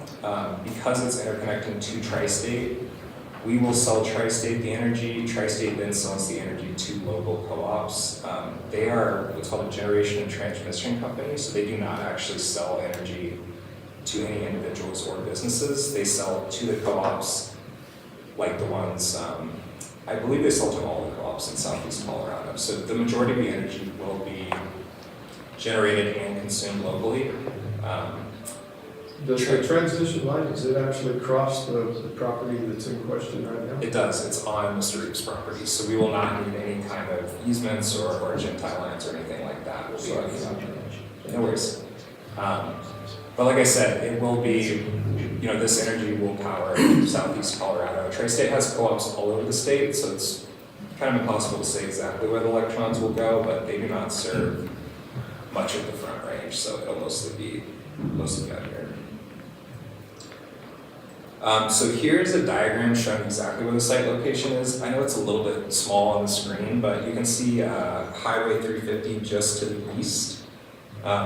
And then Mr. Reeves Ranch is most of what you see. So this red outline is the 2,200 acres. That we're developing about 800 right in the middle of that, and then Mr. Reeves owns quite a bit of land around that. So just to touch on your earlier comment about neighbors, there's no one within a mile of the actual project area. There are some homes on the ranch, but nobody lives very close to where the actual panels are going to go on the ground. If you don't mind at this point now, when you look at on that particular map, there is some conservation, and I think that's what that is, that the yellow portion of the map. Yes, sir. Conservation easements, is there any, and this perhaps could be for Mr. Lucero. Mr. Lucero, is there any, within the statute, limitations as to how close a facility such as this one could be located to a conservation easement designated land? From a county standpoint, we don't have any regulations. Now, I think the state, I don't know if the state would have, because they're the ones that issue conservation easements, so they may have some setbacks, I don't know.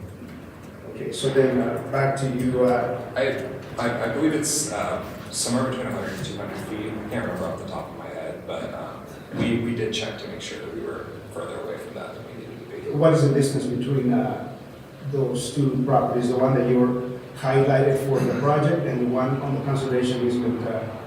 Do you have an actual distance? So it is only about 200 feet from the lease parcel. From the actual project area that we're permitting, it's more like half a mile.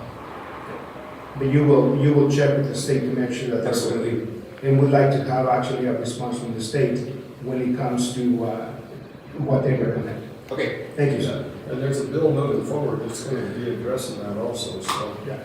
that might be something to watch. About developing near conservation? Yeah, setbacks. Do you know what the proposal is as far as distance? Not yet. In fact, we're going to be here in that building the next couple of days.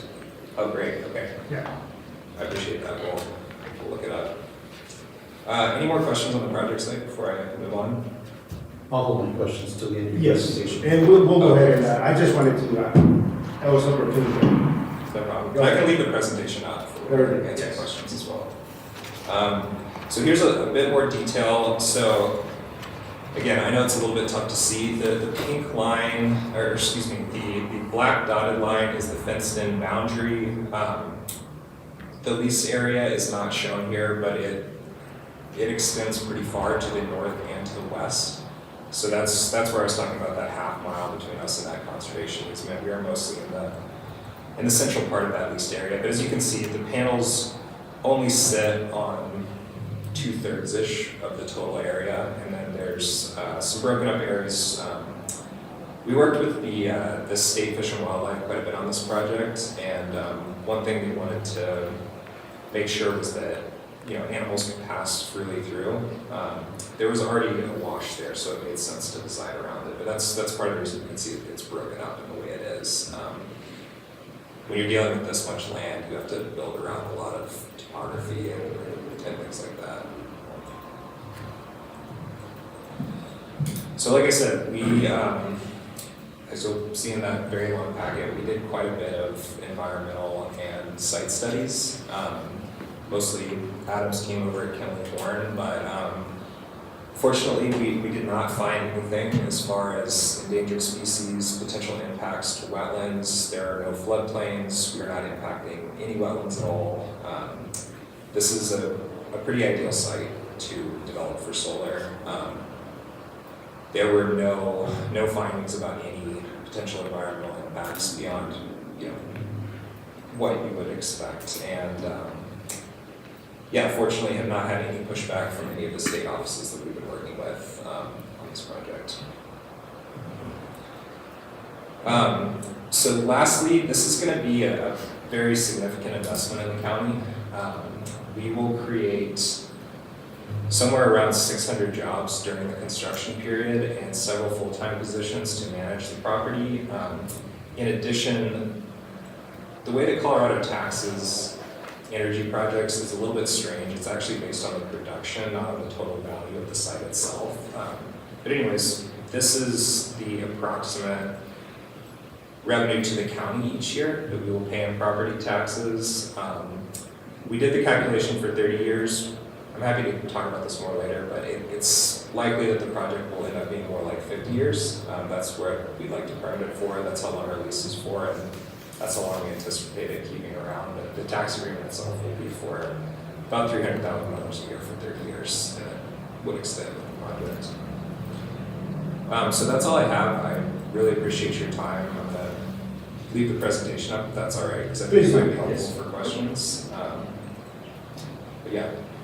Commissioners, Who's in roles? First, Don, thank you for the Sunday of reading material. Yeah, I'm sorry. Great afternoon. But in all seriousness, my questions for your organization is quite lengthy as always. We'll make sure that we go down my list here that I always like to ask different questions regarding these types of projects. Reclamation is key. It was mentioned earlier in Mr. Lucero's presentation. And what is the process for reclamation of property in 50 years? And also, is that in a contract with the landowner as well, securing the private property owner of receiving his land back in pristine condition he was presented to you? So yes to all of that. We do have language in our lease with Mr. Reeves that includes all of the requirements for decommissioning. It actually includes a separate period during which, once the lease ends, we're required to remove all the equipment, restore all the grasslands. Occasionally, landowners like us to leave the roads there because we have to build pretty nice roads. But other than that, we will completely remove the entire system. And we're contractually required by the county and by our lease with Mr. Reeves to do all of that. Regarding fire mitigation and our sheriff's department, have those conversations happened with the fire marshal and the local fire districts, including Pino and Canyon, possibly to the neighbor to the north? Yes, sir. So we met with the fire marshal pretty early on in the process and went over what the project would look like. We also committed to do a walkthrough with the fire department once the facility is completed, so they could understand access routes, where they should be targeting, and they did not seem to have any concerns about it. These facilities are very, very safe. The solar side, there really isn't much to it. It's a solar panel set on a rack with a small electric motor that turns throughout the day. The main concern is always around battery systems, and would be happy to answer more questions about that. But fire suppression regarding battery storage, would that be possibly a training available to local fire departments down to handle that situation? Absolutely, and I would it be all right if I explained how those systems work, because I think it sounds scarier than it really is. The way these battery arrays are laid out is they're in large metal containers. So it's essentially a shipping container that have sets of battery systems on racking systems. It's kind of like if you've seen a data center, the way they have all the different servers lined up. So they're in these smaller contained systems. Each one is totally airtight and contains a foam suppression system around the top of it. So, and our instruction to the fire department, we always try to be extremely clear that the only thing you need to do if something happens in one of these battery systems is leave it contained and let it burn out. There was one fire in Arizona that gets brought up pretty often, and the reason that it became an issue was because the fire department opened the door and the backdraft caused it to take off. So these are completely self-contained. They have their own foam suppression system inside of them, and if that foam suppression system fails or is not enough to stifle the battery, you simply have to let it choke itself out. And as a Board of Health member, that brings up the concern of any public nuisance or the inhalation of this smoke if it's allowed down to the atmosphere. Is there any concern for that? I would say no, based on the location, and like I said, it will be self-contained, so the smoke should remain inside the system. I certainly would not want to stand near it and breathe it if one of these did catch fire, but it is in a very remote area. So the saturation of the outside area will not make it hazardous to the general public? That's correct. Road and bridge discussion, has that occurred with our road and bridge department in Los Angeles County on your access and dust mitigation? So yes to both. I will say we're working on securing a shorter access route off of 350. Unfortunately, in order to do that, we do have to get a private easement off of the neighboring landowners that we have not been able to get in touch with, which we've been trying for a few months now, so I believe that means they're not interested. So I believe we're gonna have to stick with our original plan of accessing to the north on County Road 56. We will obviously have to continue to work with them on the driveway permits and likely do some improvements to those roads.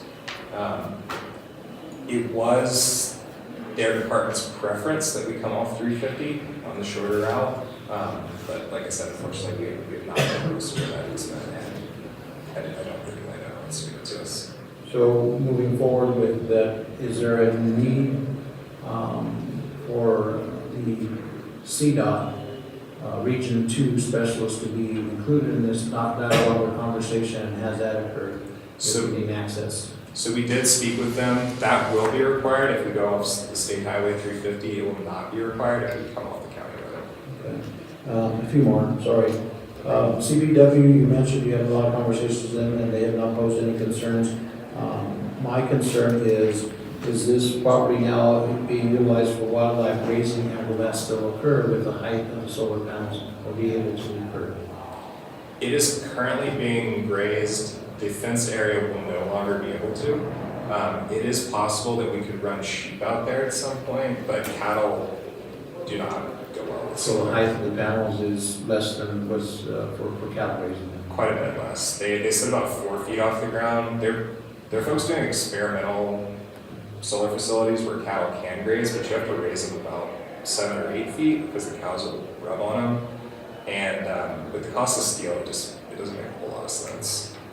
And when would your operations construction of this start, and how many jobs for the possible local community are you possibly employing?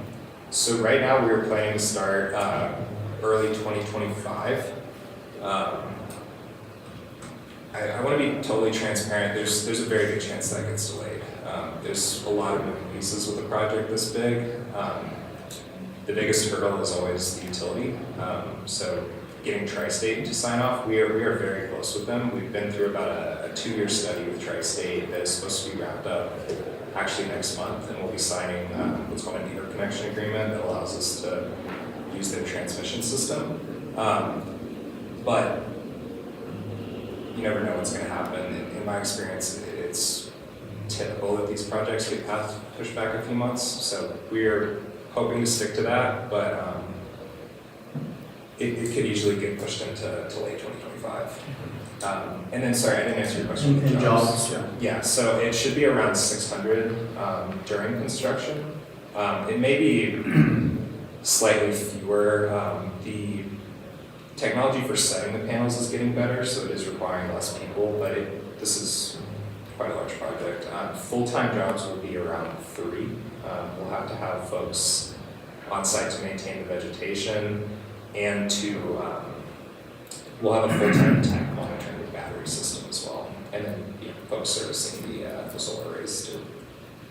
And the final question I have, pardon me, commissioners, is I believe there's a right-of-way through the Burlington Northern and Santa Fe Railroad that runs through that property. Is that been discussed with the BNSF? Do they have any issues with that moving forward at this time, or am I looking at a wrong map? So I may need Jonathan's help with this one. There is not a railway easement in the project area, but there were quite a few when we were cleaning up the title. I can't remember if that one was outside of our leased area or if they signed an agreement saying the easement was no longer valid. But I do know we've done all our diligence on the title here, and there was not an issue with the railway easement. The reason why I ask is, and bringing me to another question, is I serve on Farmers Passenger Rail Board, and we also have the pass-through car with the Southwest Chief that travels from Lahaina to Trinidad, I believe in that same route, so I just wanted to make sure that there was no issue with them at this point. So maybe you can investigate a little further with Amtrak to see if that's going to be an issue. If in fact what I'm looking at in your package shows the Santa Fe NHT listed on there, and I'm not sure if that is still the existing rail that is there now. I do know the existing rail line is east of the property. It runs pretty tight along the highway there. But I will check on the old easement. And one last, regarding the Santa Fe Trail itself, recognize Santa Fe Trail Historic. Is this property have that route on there? And if so, has the Historical Society or the Santa Fe Trail Society been contacted and discussed any concerns that they may have? Yes, so it does run through Mr. Reeves' property. It does not run through our project area, and we have met with the board about that. They would also like to do a site visit once it's constructed. So we will plan to do that with them. There was nothing, when we did our historical and archaeological surveys, there was nothing found on the site. And we intentionally placed the arrays in areas that avoided the Santa Fe Trail, but you are correct, it is on the property. Thank you. Thank you. Commissioner Hess? Well, the commissioner, he hogged all the questions. The Santa Fe Trail question was going to be mine. Did you say that of these 600 jobs that are any of them going to be local? Are you going to be able to hire local? Yes, so we have a huge preference for hiring local. It is much easier, much less expensive. We would love to hire as many people in Trinidad, Lahana, Pueblo as we possibly can, especially Trinidad. So we will be well, I shouldn't say we. So we are not a general contractor. We will hire a general contractor who actually builds the project, but they will be hosting many local job fairs. It is so much cheaper for them if they don't have to bus people in and put them up for the night. So there's a very strong preference to hire locally. And also the job training is actually fairly simple. For these, we certainly don't need master electricians or anything like that. We can train folks how to run the piling equipment, set panels, run wiring in just a couple weeks. Thank you. That's all I have. Thank you, sir. And thank you for the very extensive 3-4 day reading material. It's quite very interesting, by the way.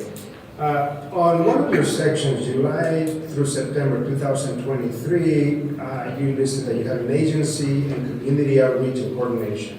Can you expound on that? What was that as far as the project stages, the milestones?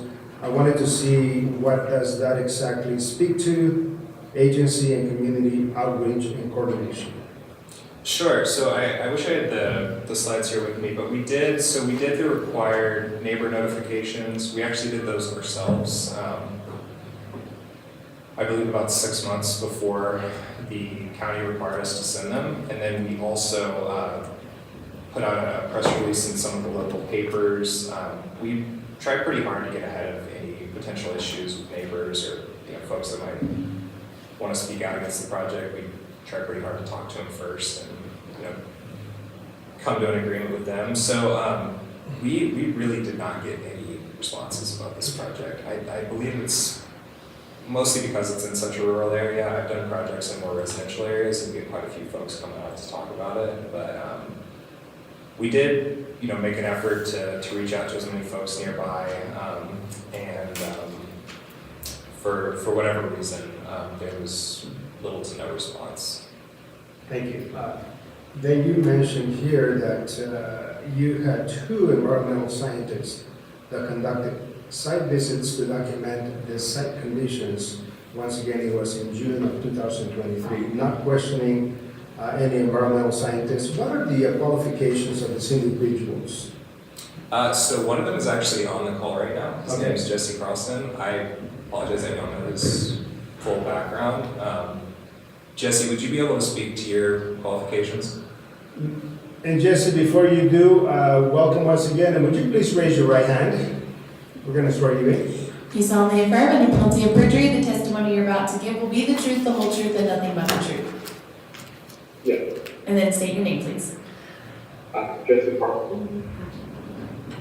Thank you. So my question again, as we were asking Dan here, is on the project that it's listed that that the company employed 2 environmental scientists conducted site visits. Can you explain what those site visits were? And then now that I'm questioning your qualifications, what are the qualifications of an environmental scientist? Sure. Thank you for your time. So I have a bachelor's degree in natural resource management and almost 10 years of experience in Colorado working on natural resources. Natural resources include any type of sensitive wildlife or plant species, protected wetlands, environmental due diligence. And how we conduct the site visit is we do at first a desktop analysis. We run the project through several natural resource databases, United States Fish and Wildlife Service, Colorado Parks and Wildlife, as well as various wetland surface water databases. And then we follow that up by conducting a full site visits. So we are driving and walking on foot, and we are investigating various potential natural resources that we serve that find on the site. We create a report using that. We have a sub-meter accurate GPS system where we are flagging, mapping, or identifying potential resources, that we have that available geospatially, and we also have a photographic log as well as a type that report. Thank you, I really appreciate that. In standby, we may have additional questions for you, sir. How high is the fence around the perimeter?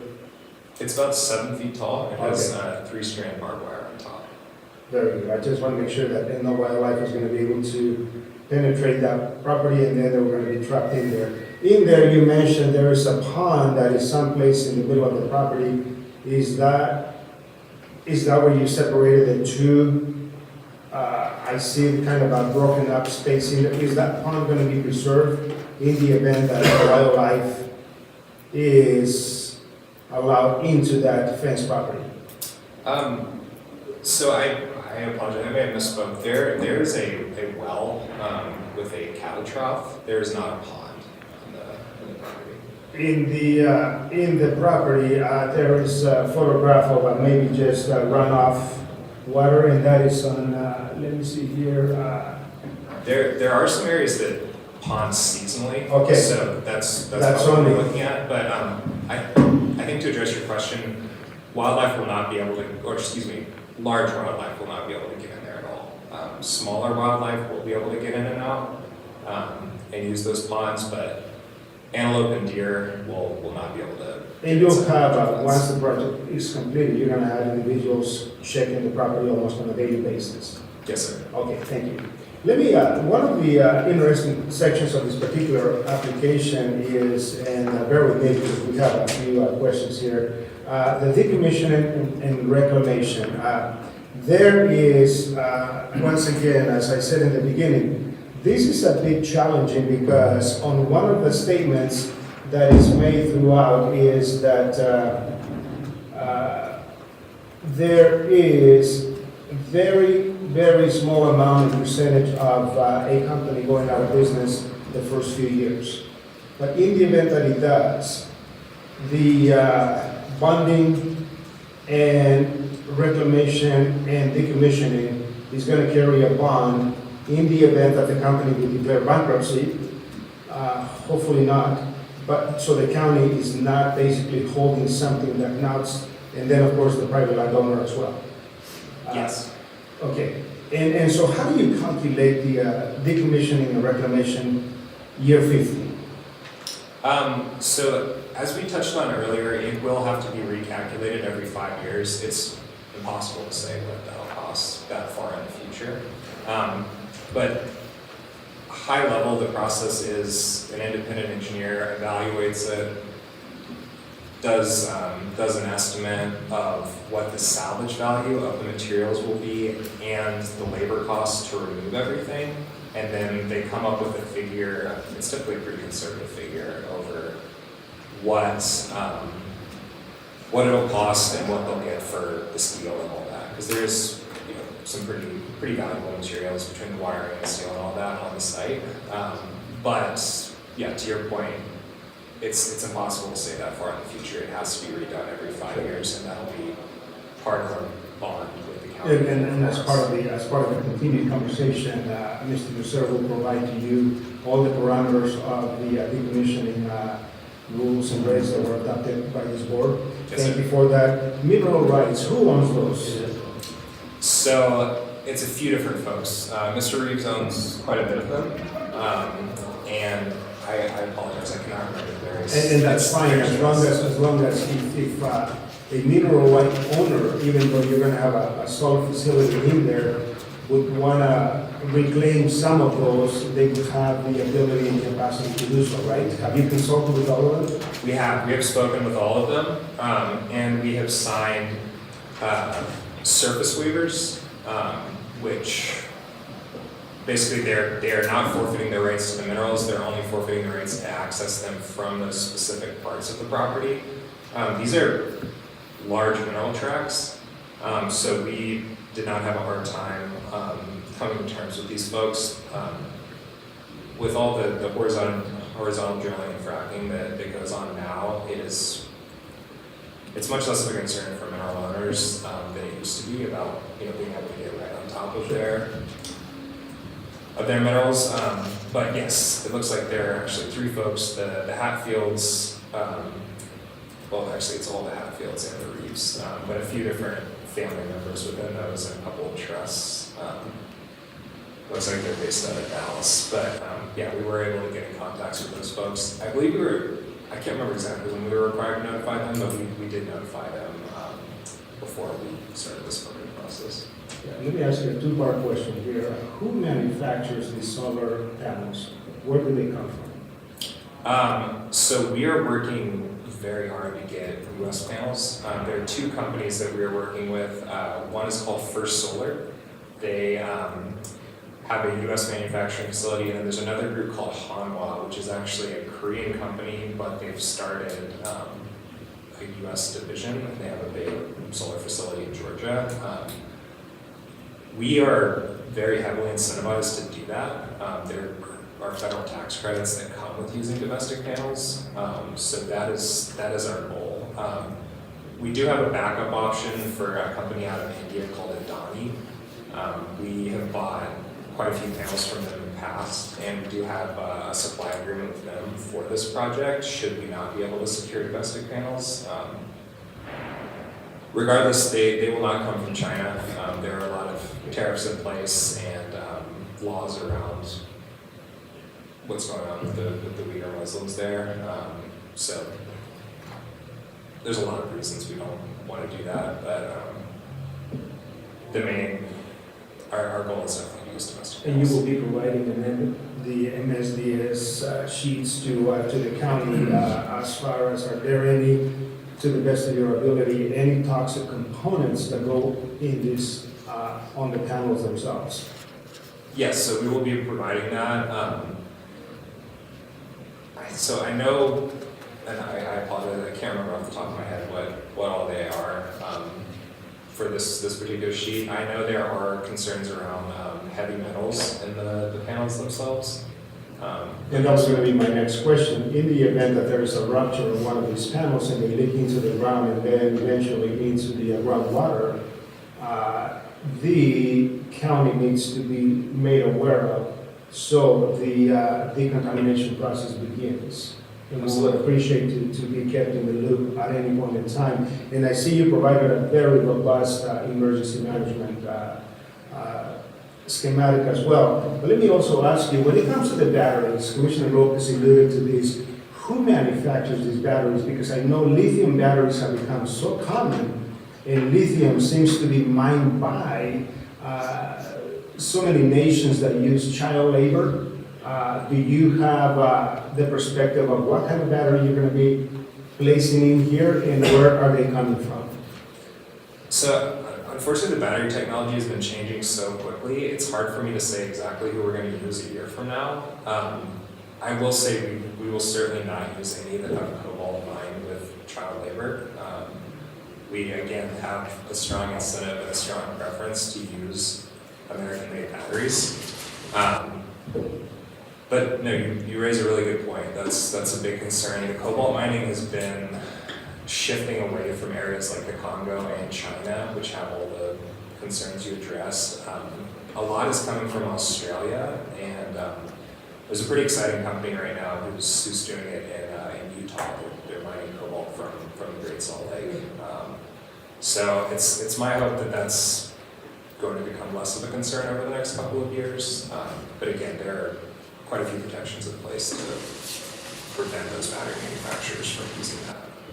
And my curiosity took me here, and I don't really want to, let me frame this, but this is renewable energy. How much of the components of a solar panel are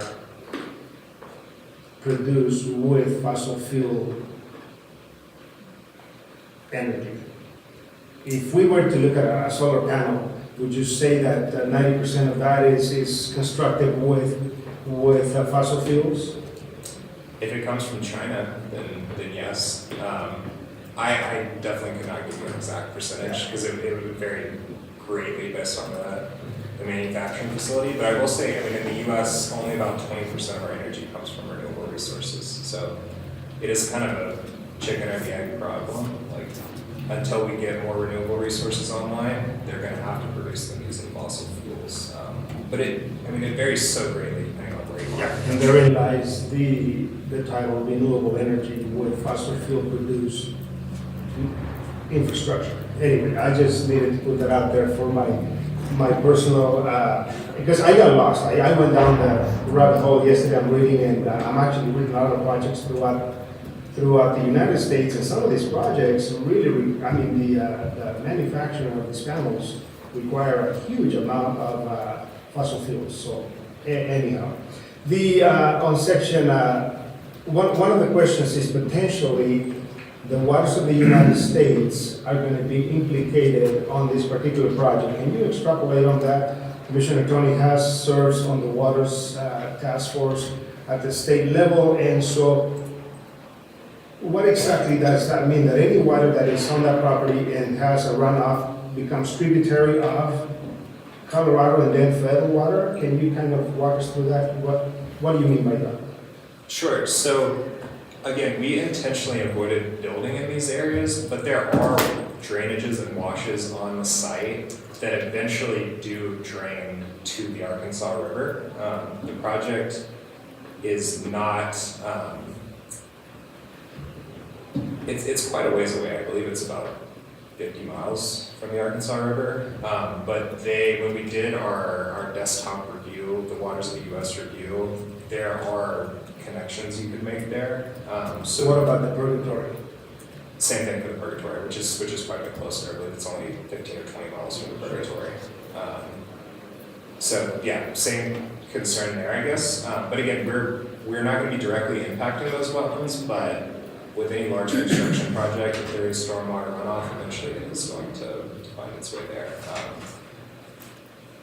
But I will say from the normal operations of the facility, there's nothing that would contaminate the groundwater. The only concern is what you raised earlier. If there was, a serious storm event that did crack some of the panels, or there can be accidents during construction, things like that. If for whatever reason, in the extremely unlikely event that we were to contaminate the groundwater in that area, it does flow to the purgatory and to the Arkansas. Let me ask a couple more questions here. In the event of a grass fire, lightning or any other source, will you have, I know Commissioner Lopez asked the question, a fire suppression system for those individuals, the 3 FTEs that you mentioned on the ground, to begin to suppress that fire? Yes, so we will have stored water tanks on site that the fire department will be aware of and have access to. We will also do a very good job of maintaining the vegetation so that grass fires are unlikely, but I understand that can be totally out of our control, so we'll have water stored on site.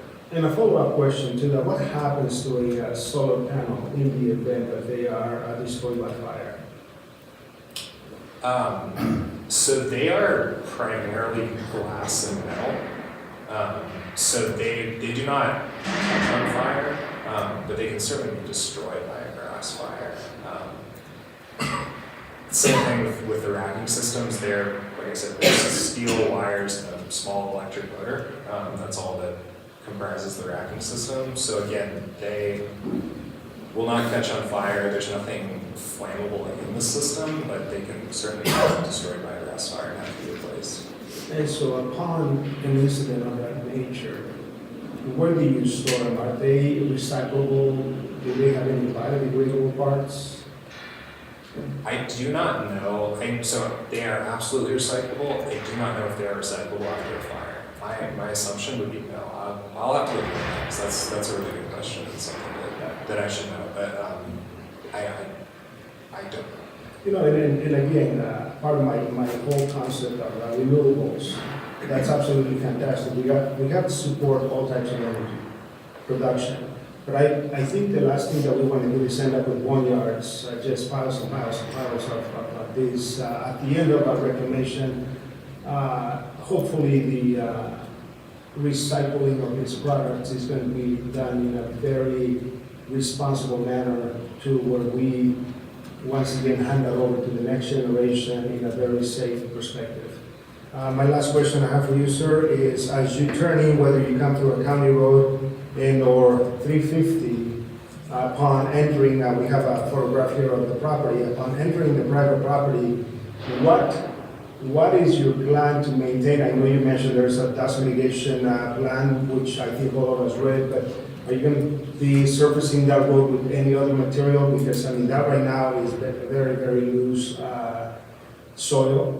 And the neighbors, even though they're a mile, they're going to have a cloud of dust surrounding the properties.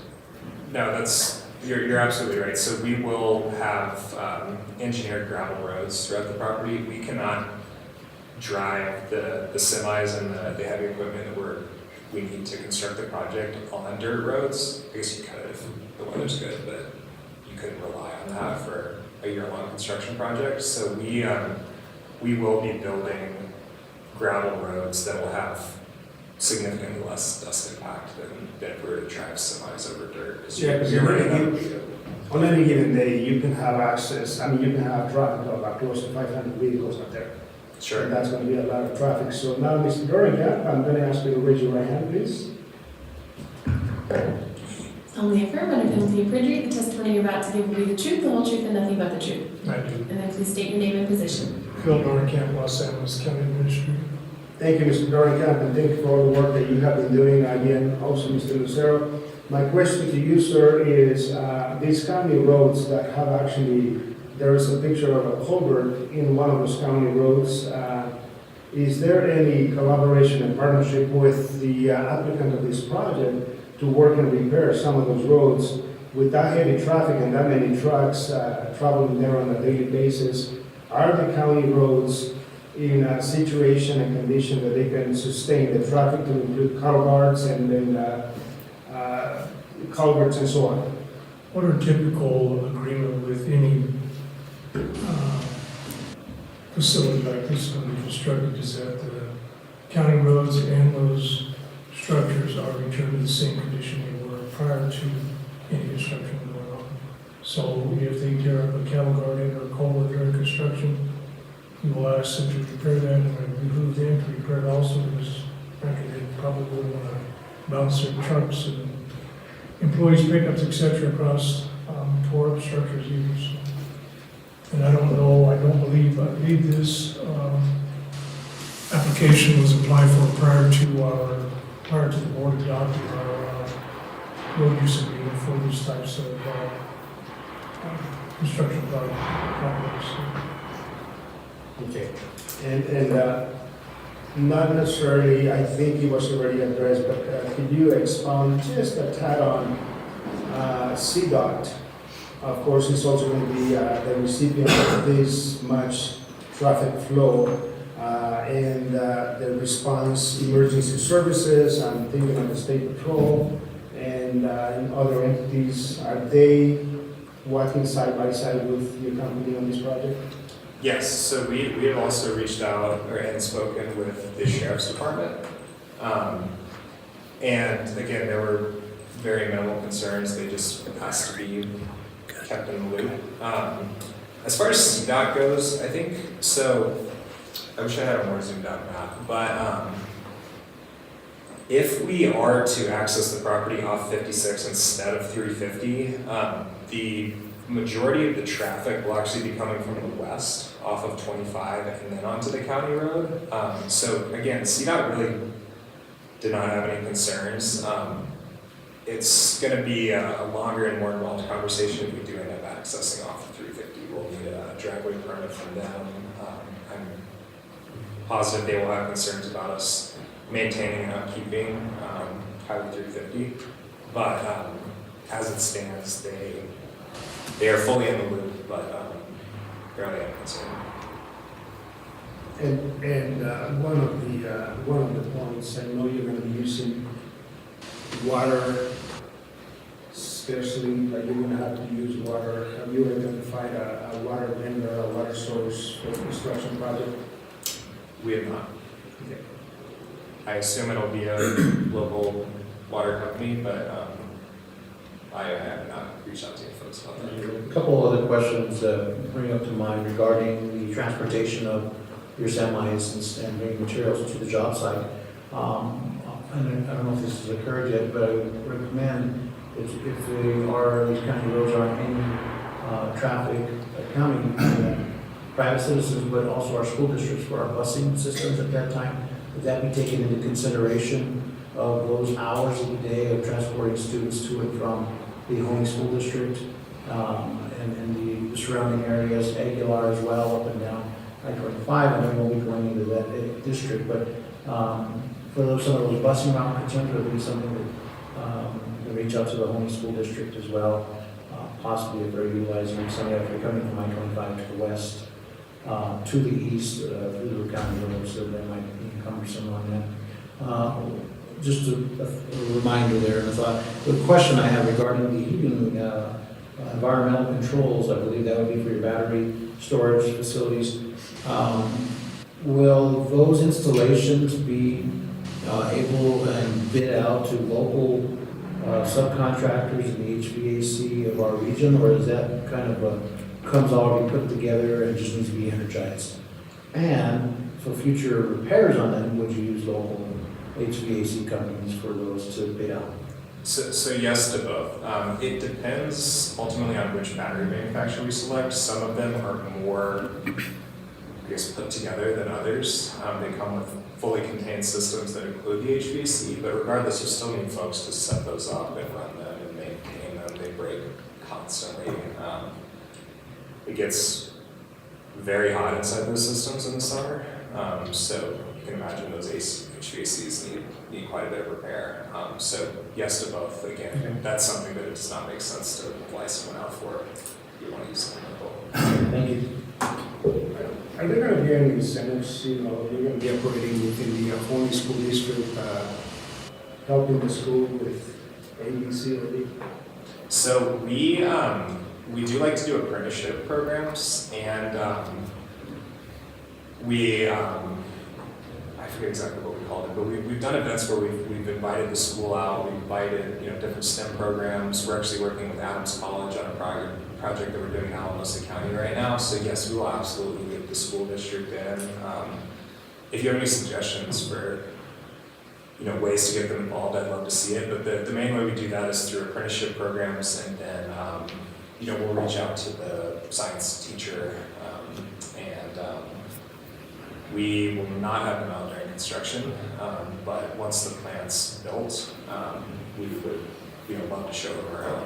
Reach out to the local college as well. They have a STEM program in the local high schools. Okay, absolutely. And certainly it would be awesome to involve the students so they can see what a STEM process on the ground looks like. Those are all my questions. I have one follow-up question. So I'm looking at one of these pictures of County Road 53, and is that going to be a primary entrance? No, it's County Road 56, I believe. It's not, because it's a two-track and it says it's County Road, and I was wondering whose responsibility, if that was going to be a main use road, whose responsibility would it be to build that road up?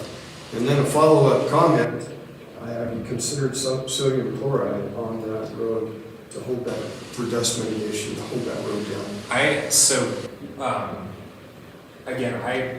We still do need to nail down the final access road, but regardless, we will be responsible for maintaining it, and likely will go beyond the county requirement of just returning it to where it is. It would cost us a lot of money to drive all these semis and tractor trailers over bad roads, so it's worth the investment to us to build up those roads. But yeah, that's interesting. People are just talking to some folks in Arizona about that. Dust mitigation is a huge concern in southeast Arizona, and that was one of the things they recommended. It seems like a pretty cost-effective way We utilize that here in the county, and Phil can sure get you those out there.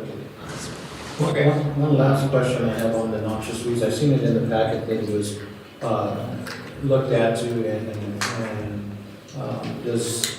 do you have any concerns moving forward on how to mitigate any noxious weeds in the future if that occurs? Have you met with NCRS locally and or with our land use, Mr. Lucero, regarding mitigating any noxious weeds in the future? So I believe we did talk about it with the county during our last couple of meetings. I have not met with the local NCRS, but I would be more than happy to do that. There was nothing concerning we found during our surveys of the site, but it is on our radar, and I believe our wildlife management plan to address that. And the smaller ones are fine. Thank you so much for your service. You mentioned that those containers that store the batteries are airtight, and you mentioned that I was thinking how hot those must be inside with all those batteries. And we mentioned that they have HVAC systems in them. I'm assuming then that if there is a fire, that those HVAC systems have some type of roof within that will close. That's correct. They shut themselves down entirely. And again, our only instruction to the fire department is just please let them burn out, because that's how things get out of control. Once you put oxygen in it, we can take off. Thank you. Please stand by, and I'm going to ask anyone else that is here or online that would like to provide additional comments in support of this project.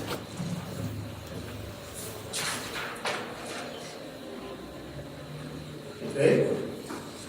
Let me go to the now. I would like to ask anyone here or online that would like to provide comments in opposition of this project.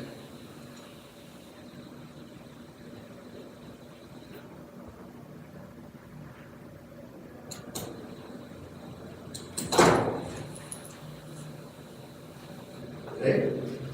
Hearing none. Commissioners, any additional questions?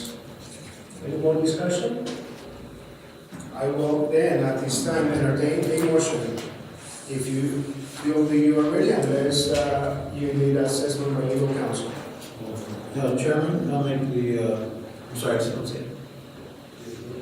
Somebody was on. Oh, okay. Chairman, I'll make the motion to approve special use permit 2024-003 by Air Solar LLC. Second the motion. Commissioner Hess? Yes. Commissioner Weaselman? Yes. Commissioner Friesen? Yes, and once again, we invite all of you, we invite you to take and maintain the correspondence with the county. I want to make sure that this is a viable project for many years to come. And certainly the questions that we have had here are for the safety of both the constituents, our community, and then of course the company as well. So having said all that, ladies and gentlemen, this public hearing is now closed. I'm gonna entertain a motion to take a quick recess. Second recess. Second motion. Commissioner Hess? Yes. Commissioner Weaselman? Yes. Commissioner Friesen?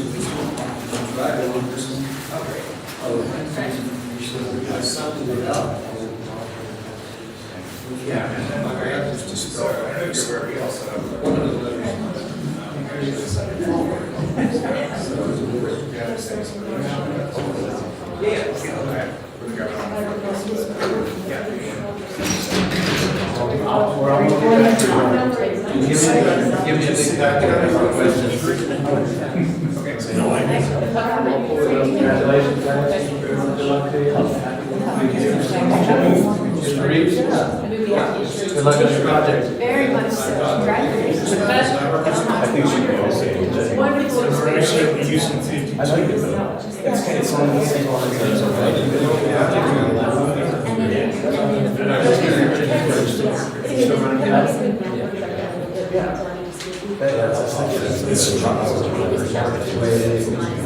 We have some identical children won't have to inherit that. It's still a lake. I remember traversing that. Yeah, we're open to all that stuff. Thank you very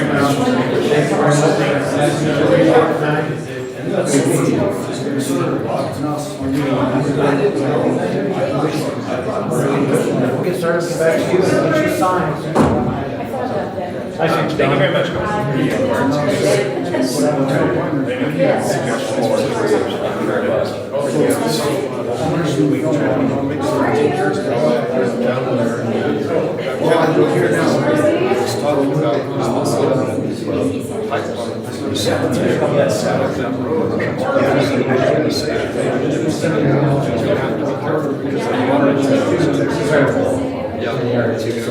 So the Saunders is on this side, or on this side, where this is going. Right, yeah.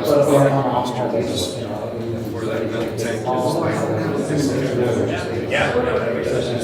About 3 years in a row, and I used to drive all the way to Sure. Awesome. I wish I went there. You can see it down on the terrace. So about 19 mile drive. Yeah, there was 350 out. I was running back and forth.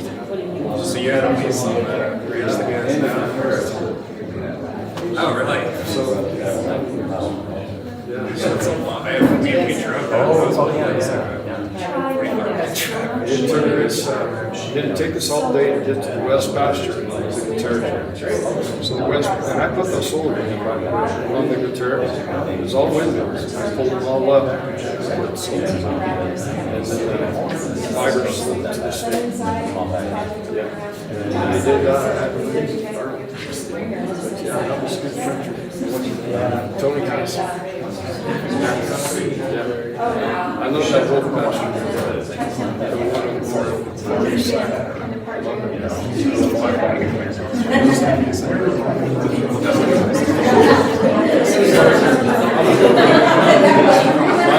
When I got that place, I used to actually so the Thatcher Ranch starts at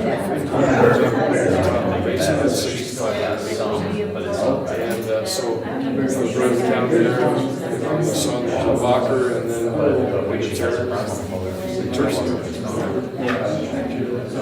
It's great. I appreciate it. Thanks for the but that's a thorough one. We're going to get to the butts of it. Sure. I mean, have you gotten any calls? Like I said, we got nothing. It's very rare for nobody to show up. We usually come and they're out there. She showed us to the response to try yeah, there's so many questions talking about. We got an email yeah, she goes. It's pretty bizarre. I don't. Yeah. So here, her son talked at the planning board hearing, and he had some concerns. That's but they, I guess they live in California. I'm not sure what they do with the properties. They don't have any homes.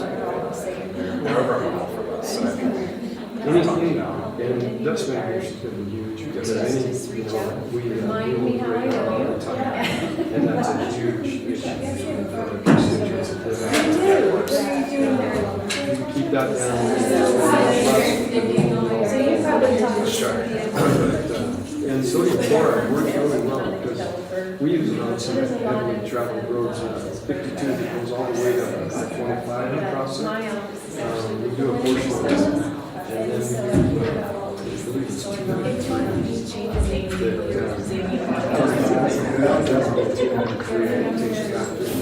Oh my goodness. The reason I know that is Sax Lee's going to run 52.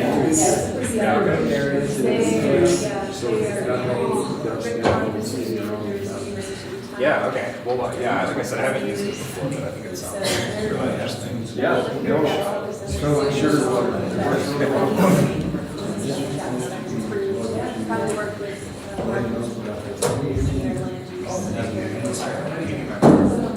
Okay, so he's in my building, yes. He's the one who's hired for Otero County. Yeah, try to be pretty thorough. Oh, so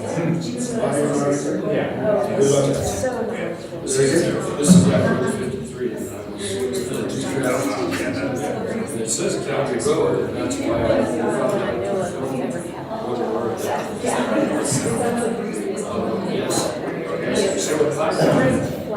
But the resonator, that's why I was going to use that. Did you? Yeah. But unfortunately, I was going to compliment him on it, but he, I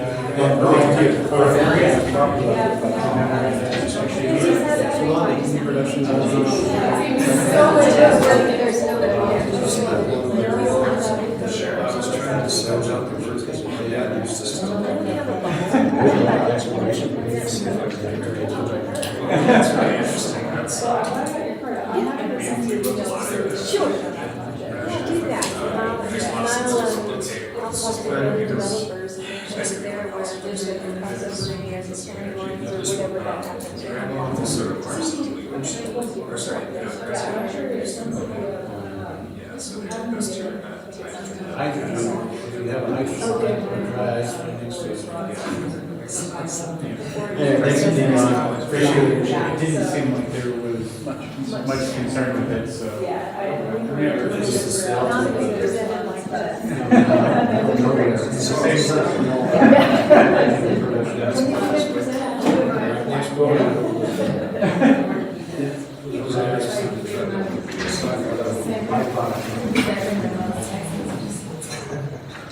Who's that in Mexico? And through migration every year, over the highway. All right, Mr. Dorncamp, you ready? Recording in progress.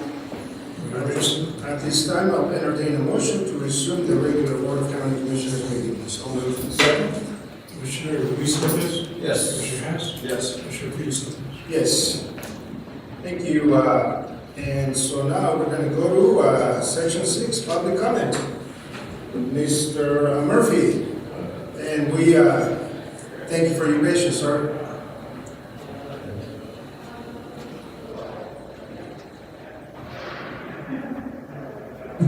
Good afternoon. My name is Thomas Murphy. I'm the owner of Blair Murphy Funeral Home and Trinidad Times TV.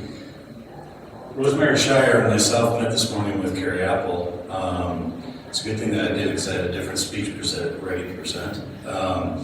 We are going to request right now officially that we be put on the agenda for your March 5th meeting for an agenda item. We are asking that the county designate or hire a designated election official. We are calling for a recall of Mr. Judy Berker. And so the only way to do that now at this point after speaking with Carrie is to call for a special election. Otherwise we need to wait until November. We don't plan to do that. You have made it very clear in your press release that you have no control. And the United States of America is a government of the people, for the people, and by the people. And so the people are now asking that we get put on the agenda in order to address you and ask for you to pay for a designated election official. Our committee name temporarily is the Starkville Cemetery, and it's going to change because we need to be a little bit more clever than that. But just so you know, some people are saying, well, you should wait for the CBI and the Endora, but I just want you to know that the county commissioners or anyone else asked for the CBI to come until we pressured the sheriff to ask for the CBI to come. DORA did not get involved until we filed a complaint with the Attorney General. And the Attorney General told us you need to go to DORA because the Attorney General is DORA's attorneys. Now at this point, I would say that Commissioner Luis Lopez needs to recuse himself from any further discussion on a recall and Dominic Verker. This last week he had a conversation with Dwayne Roy, and I believe he expressed an opinion. And we now know that expressing an opinion in a quasi-judicial situation in public means that you need to recuse yourself. So, apparently, Mr. Lopez has informed Mr. Roy that he knows that Dave Shire's not in the cemetery. And if you guys have knowledge today of who's in the cemetery, then I think the press release should be released today by end of day and let us know who's in the Starkville Cemetery. Got to clock myself so I didn't run over. Thank you, gentlemen. Thank you. We're going to go now to Section 7, Section 8, unfinished business. Consideration of KHI fuel car service agreement for Perry Stokes Airport, Mr. Dorian. Well, Finance Director. No, I'm sorry. Oh, this item was actually tabled. Before we get into that, I believe we need to remove from the table. So moved. Second motion. Commissioner Hess? Yes. Commissioner Luis Lopez? Yes. Commissioner Felix Lopez? Yes. So now, consideration of KHI fuel car service agreement for Perry Stokes Airport. And I think we had a question from legal counsel. In the event of arbitration, we had a place in Kansas. I believe that's been corrected to you guys not. Very good. They've chosen not to make that edit. So my question then is, what happens if we decline to approve this agreement because of the, in the event of arbitration, we would have to defend this in Kansas? Is that? The fuel car, my understanding is this fuel car is what the military uses if the board chooses to not renew this proposal, then my guess will be that we will be fueling military aircraft. My guess is that I don't know that for a fact. There would be other options the military could use, I don't know. Yeah, and thank you for the research you did, Mr. Brown. We saw that. I guess without asking a legal question, You can add it to the executive session if you'd like, maybe we can. I much rather do that. Chairman, I'll make a motion to table. Second motion. Commissioner Hess? Yes. Commissioner Luis Lopez? Yes. Commissioner Felix Lopez? Yes. And Danielle, thank you so much for your patience. I mean, not just you, but the entire process. Section 9, consideration of an appointment of E911 Authority Board of Directors, Mr. Dorian. Commissioner, before you for consideration is one of the boards, one of the county's appointments to the E911 board. Administrative Assistant Paul Lucero sent out solicitations of interest or seeking interest, and the only one I believe we received back was and Paul, please help me here. I'm going through a whole bunch of solicitations. John Jenkins from the Stonewall. John Jenkins from Stonewall Fire.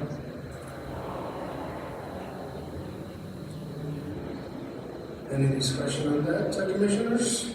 And I got no response back on the letter.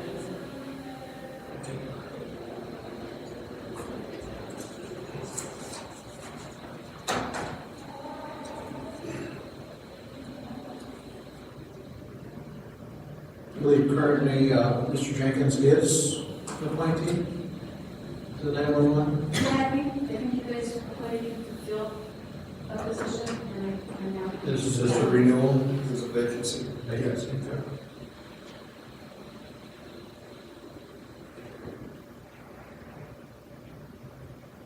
We don't have any other discussion on that. I will entertain a motion. Move to approve John Jenkins to E911 Authority Board of Directors. Second motion. Commissioner Luis Lopez? Yes. Commissioner Hess? Yes. Commissioner Felix Lopez? Yes. Section 9D, consideration of Otero Partners, Inc. CDBG grant application. We heard the presentation from representative from OPI, and unless we have any additional questions and or additional discussion, commissioners, I will entertain a motion. Motion to approve Otero Partners Incorporated CDBG grant application. Second motion. Commissioner Hess? Yes. Commissioner Luis Lopez? Yes. Commissioner Felix Lopez? Yes. Chairman, if we may. Yes. Do we have that document now? We can sign so you can be on your way. I enjoyed everything that I want to be here till the rest of this meeting, so. I have a good bit. Never think about it. Yeah. Okay, great. Super.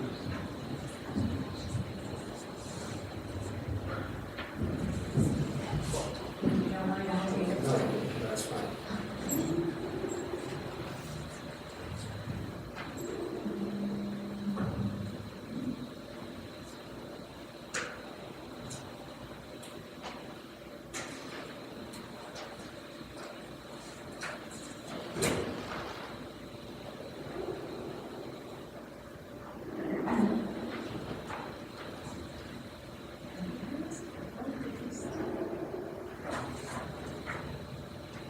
And then our meeting next Monday? No. Oh, so it's another month, okay. Thank you so much. No, thank you. Say hi to Jim's meetings. Oh, I will. That's tomorrow. Very good. Tell them I said hi. Thank you so much. You're welcome. Be careful, please, home. Thank you to your Thank staff you. too. They were very helpful in this process. Oh, bless your heart. You too. Tonight's the consideration of IFB 24R001 aggregate crushing services at various county pits. Mr. Garland. Commission, for your consideration is IFB 24R001 crushing various county pits. Following results: Colorado Crushing Inc., $387,600. Meridian Partners, $839,800.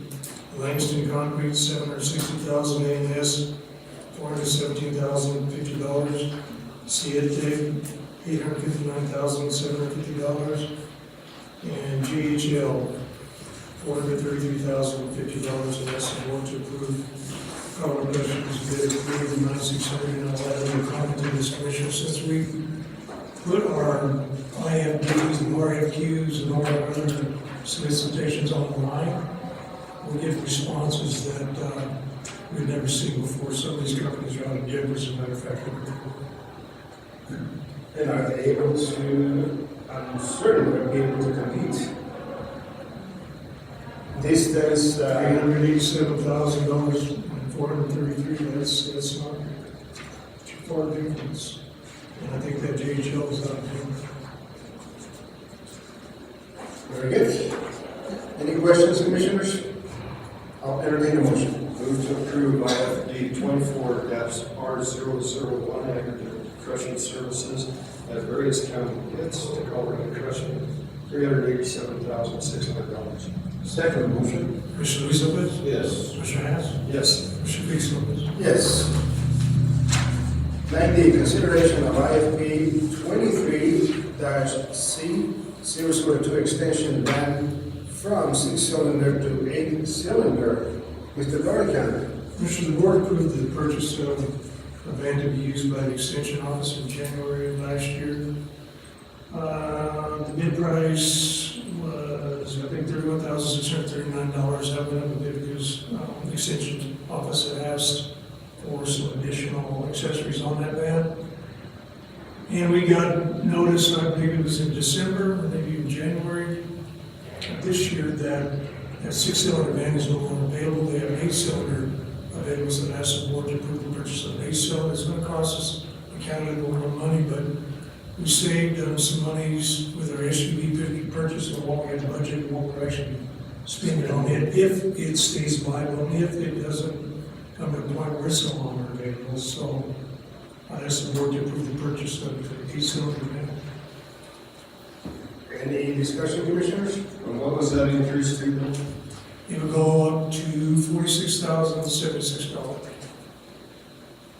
And we budgeted $44,900. I should say, Christie budgeted $44,929.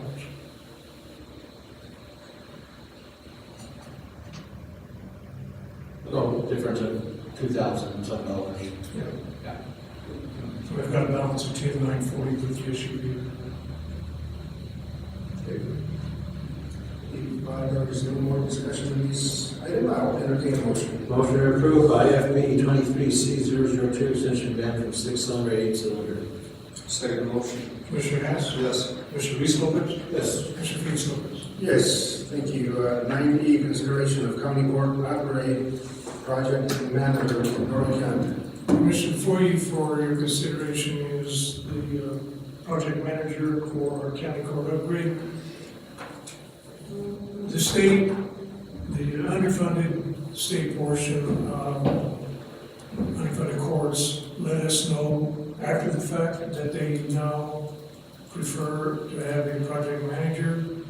We built everything that they want within a project manager they've been in the state. We've already solicited an RFQ. The board awarded that RFQ to Alpha Design out of Renton.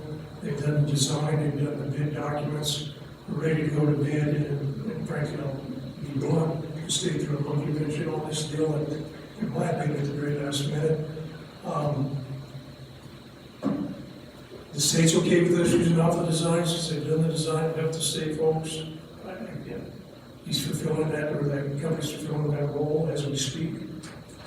So I ask the board to approve this. Who's paying for it? Paying for what? Or The extra? Extra. Actually, we built that into our RFQ. The state had an additional, or I should say the state underfunded, came up with an additional $21,000 to pay for a project manager. We've already built that into our costs of the RFQ that we solicited, I don't know, a year ago or so. So, but we've already got the project manager paid for, frankly. And that's Alpha Design. Now it's Alpha Design. And if we do not move forward with it? I'm not sure. There'll be delays. We'll have to, I guess, solicit for a project manager. But that is, the board can do that. The bid documents, everything's already, we're ready to go. We're ready to advertise the project. Sure. The conversation we had with them within Denver, somehow I think they touched just upon the fringe of this particular subject. If I recall correctly, right? This hasn't been part of the everyday conversations. No, it was an everyday conversation once we got the notice that we were awarded the grant. And I apologize, Commissioner, during that presentation, I was more focused on the historic part of that than I'm not paying attention to some of the other comments. Yeah, but you have it built into the project, so I don't know what a project manager would do that Alpha Design isn't going to do. Because everything that the state had listed at their qualification for a project manager, Alpha Design's already doing it via our RFQ. Have you had a one-on-one, I'm okay with approving that, but as Commissioner Luis Lopez says, the additional, if there could be an additional expense, is that going to be, the state offered another $21,000 for a project manager. Taxpayer dollars. Taxpayer dollars. It is not necessary to move forward. So if for some reason Alpha Design needs additional funds to accomplish something that isn't defined in either RFQ or in this project manager solicitation, then I guess we see the state or the ability for the state to use those $21,000 portion of revenues. I don't see that happening. Thank you, sir. Any additional discussion on this item? Otherwise, I'll entertain a motion. Move to approve the county court upgrade project manager. Second statement. Commissioner Luis Lopez? Yes. Commissioner Hess? Yes. Commissioner Felix Lopez? Yes. 9F, consideration of 22-C005, retaining wall change order number 9, time extension, Mr. Florida. Commissioner, for you for consideration is an extension of project 22-C005, this is a retaining wall project. Before East Garage Door can finish out the, I'll call it the stucco portion, our wall, the city's going to have their sidewalks in place because we don't want to butt the city sidewalk over on Chestnut, so at least they have to finish it in the city. butted up against a stucco wall. We want to butt their sidewalk up against our concrete wall and make that potential weather gap for storm events, moisture, everything else, as minimal as possible. Whereas if we put it up against a stucco wall, potential there's material and the gap of the stucco wall. So I'd ask the board to approve this extension. And the If he can't finish his work, then he finish it. And the extension this time isn't ESG's fault, it's. We're waiting on the city. We're waiting on the city. Hey, will he begin right here and then go around, or? I hope we begin in a location where we don't have a lot of foot traffic and then we work towards the Oh, foot very traffic. good. Okay. In case there's, We'll let you manage that. I mean, I don't want to even go down that pathway, so. Thank you, Mr. Brown County Commissioners. Any other questions on that? I'll entertain a motion. Motion to approve 22C005 retaining wall change order number 99 extension. Second motion. Commissioner Hess? Yes. Commissioner Luis Lopez? Yes. Commissioner Lopez? Yes. 9G, consideration of CDOT Main Street grant acknowledgement of receipt. Mr. Darling. Commissioner Berry applied for and we're fortunate enough to get another, we received one already, so Main Street grant, $56,708. This will be for paving the road just on the north side of the county road, just on the north side of the high school, and putting in some other bike racks and benches, and share the road signs, etc. And this is just an acknowledgement that, but it's required by the CDOT Main Street grant folks. It's an acknowledgement that we received the grant information and we're good to go. Thank you. Were you able to get somewhat of a bike lane in there as well? No, sir, that's why we got a share the road sign, because we don't have room for bike and 2 lanes of traffic. Thank you for all the work that you did on this. That's Congrats. Yes. Yeah, on behalf of the Pony School District and my district, they are very pleased that when they heard the information of getting that section paved and moving forward. And actually, that bid solicitation's been let, it's being advertised as we speak. Okay. So if we get that done this year. Thank you. Any additional discussion on this? Otherwise, I will entertain a motion. Move to approve the CDOT Main Street grant acknowledgement of receipt. Second. Commissioner Luis Lopez? Yes. Commissioner Hess? Yes. Commissioner Felix Lopez? Yes, we come to the next 9H, consideration of resolution 24-014 Maverick Inc. And I think, yes, we're going to table this. Is that what? It's up to you guys, I know you didn't have enough time to review it, and send it out this morning. Yes. So if you want to table to the next meeting.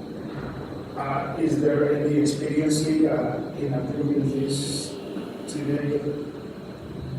I'm not aware of any, if we table it, or the board chooses to table it, I don't really believe that's going to affect Maverick's ability to go ahead and continue with what they've been pursued, or what they're pursuing.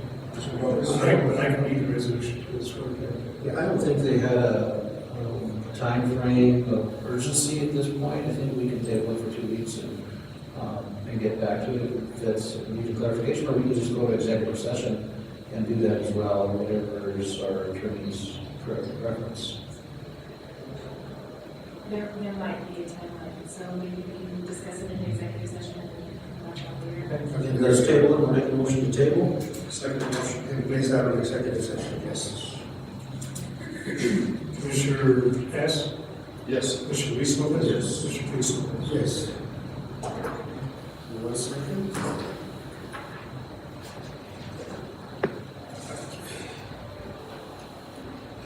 Discussion and consideration of project approval and submission of CDBG grant application for Model Water Users Association, Mr. County.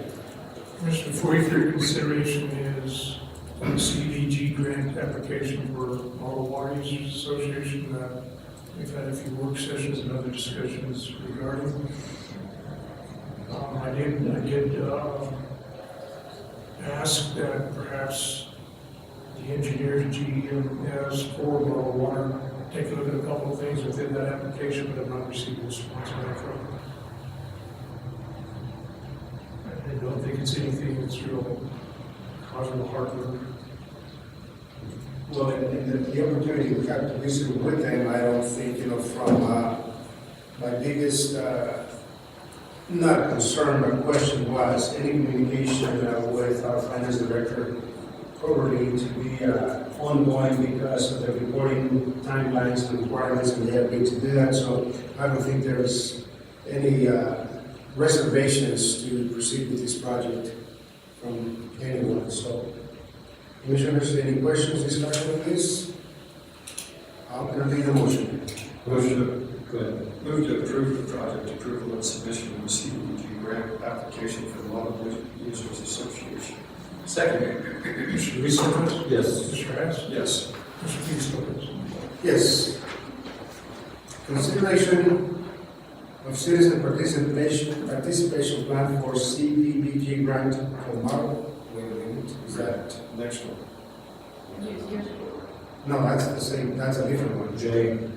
J. Consideration of citizen participation plan for CDBG grant for model water users association. You have to approve two separate items. Okay. One is a budget approval and one is. Yes. Mr. Dorcamp. Mr. Before you for your consideration is part of the model CDBG grant application. This is the citizen participation plan. That's the board to approve this. And on it, one of the, there was a date that December 5th, 2024, they have recognized that it happened in December 5th, 2023, that they changed. Commissioner, that was all in the grant that you just approved. Okay. The grant acknowledged There we go. changes. Questions, Commissioners?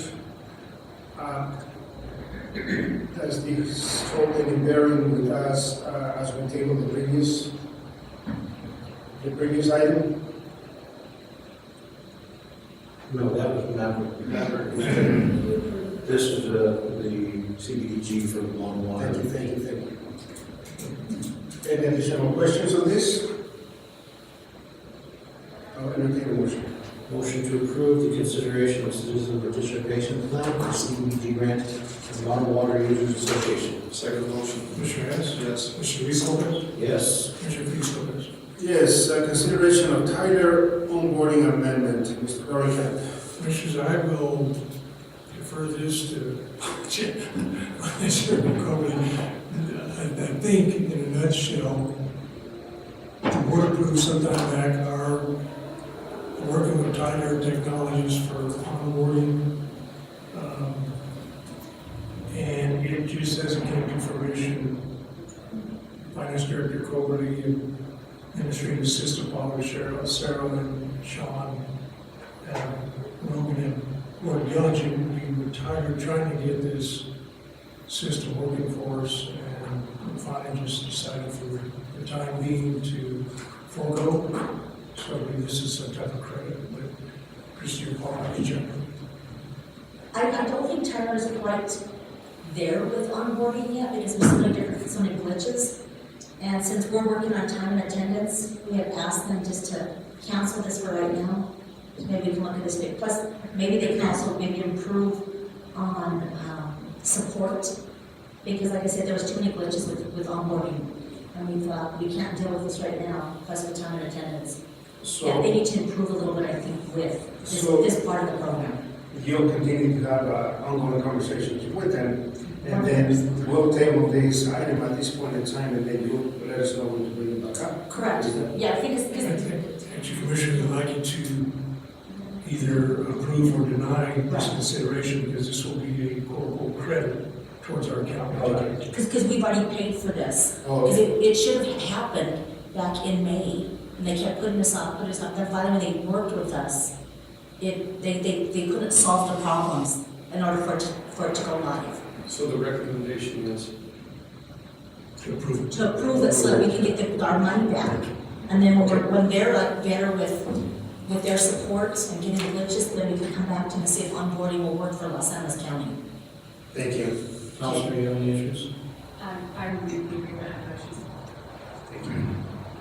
Any other discussion, commissioners? Otherwise, I'll entertain a motion. Move to approve the Tyler on board. Amendment. Second motion. Commissioner Luis Lopez, Yes. Commissioner Hess, Yes. Commissioner Luis Lopez. Yes. Section 10, financial matters, consideration of bills and payroll for the first half of February 2024. Finance Director Comer. Payroll as of February 15, 2024 is $222,431.69. Do you have any questions on payroll?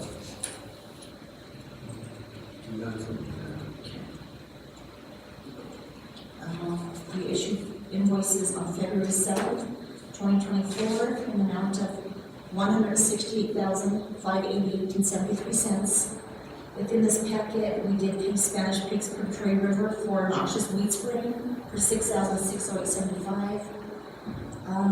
We did pay Tyler Technology for the time clocks for Road and Bridge and for the courthouse for $21,395. And is there anything else I might have missed that you have a question on? Questions? No questions? Phil, do you know where they sprayed at? Yeah, out there in the, How many areas, yeah? now it was up in the, west of Aguilar, oh gosh, I'm drawing blank, the Trail Creek areas. Thanks. Yeah, District 2.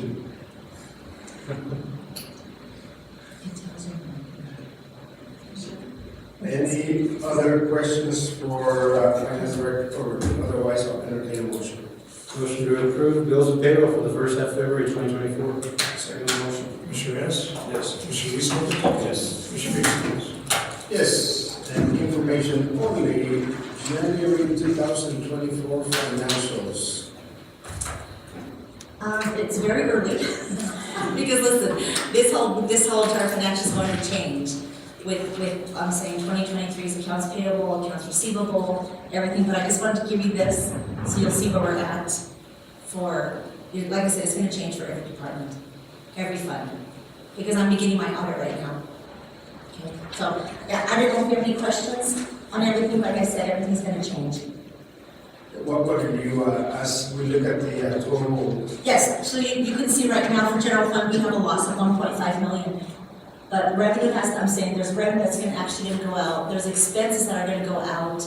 So, but as you can see in the previous years for 22 and 23, so 22, even though it was audited, it was still at 1.1 million that we had lost because our property taxes that come in, sales tax right now, what we receive actually belongs to 23.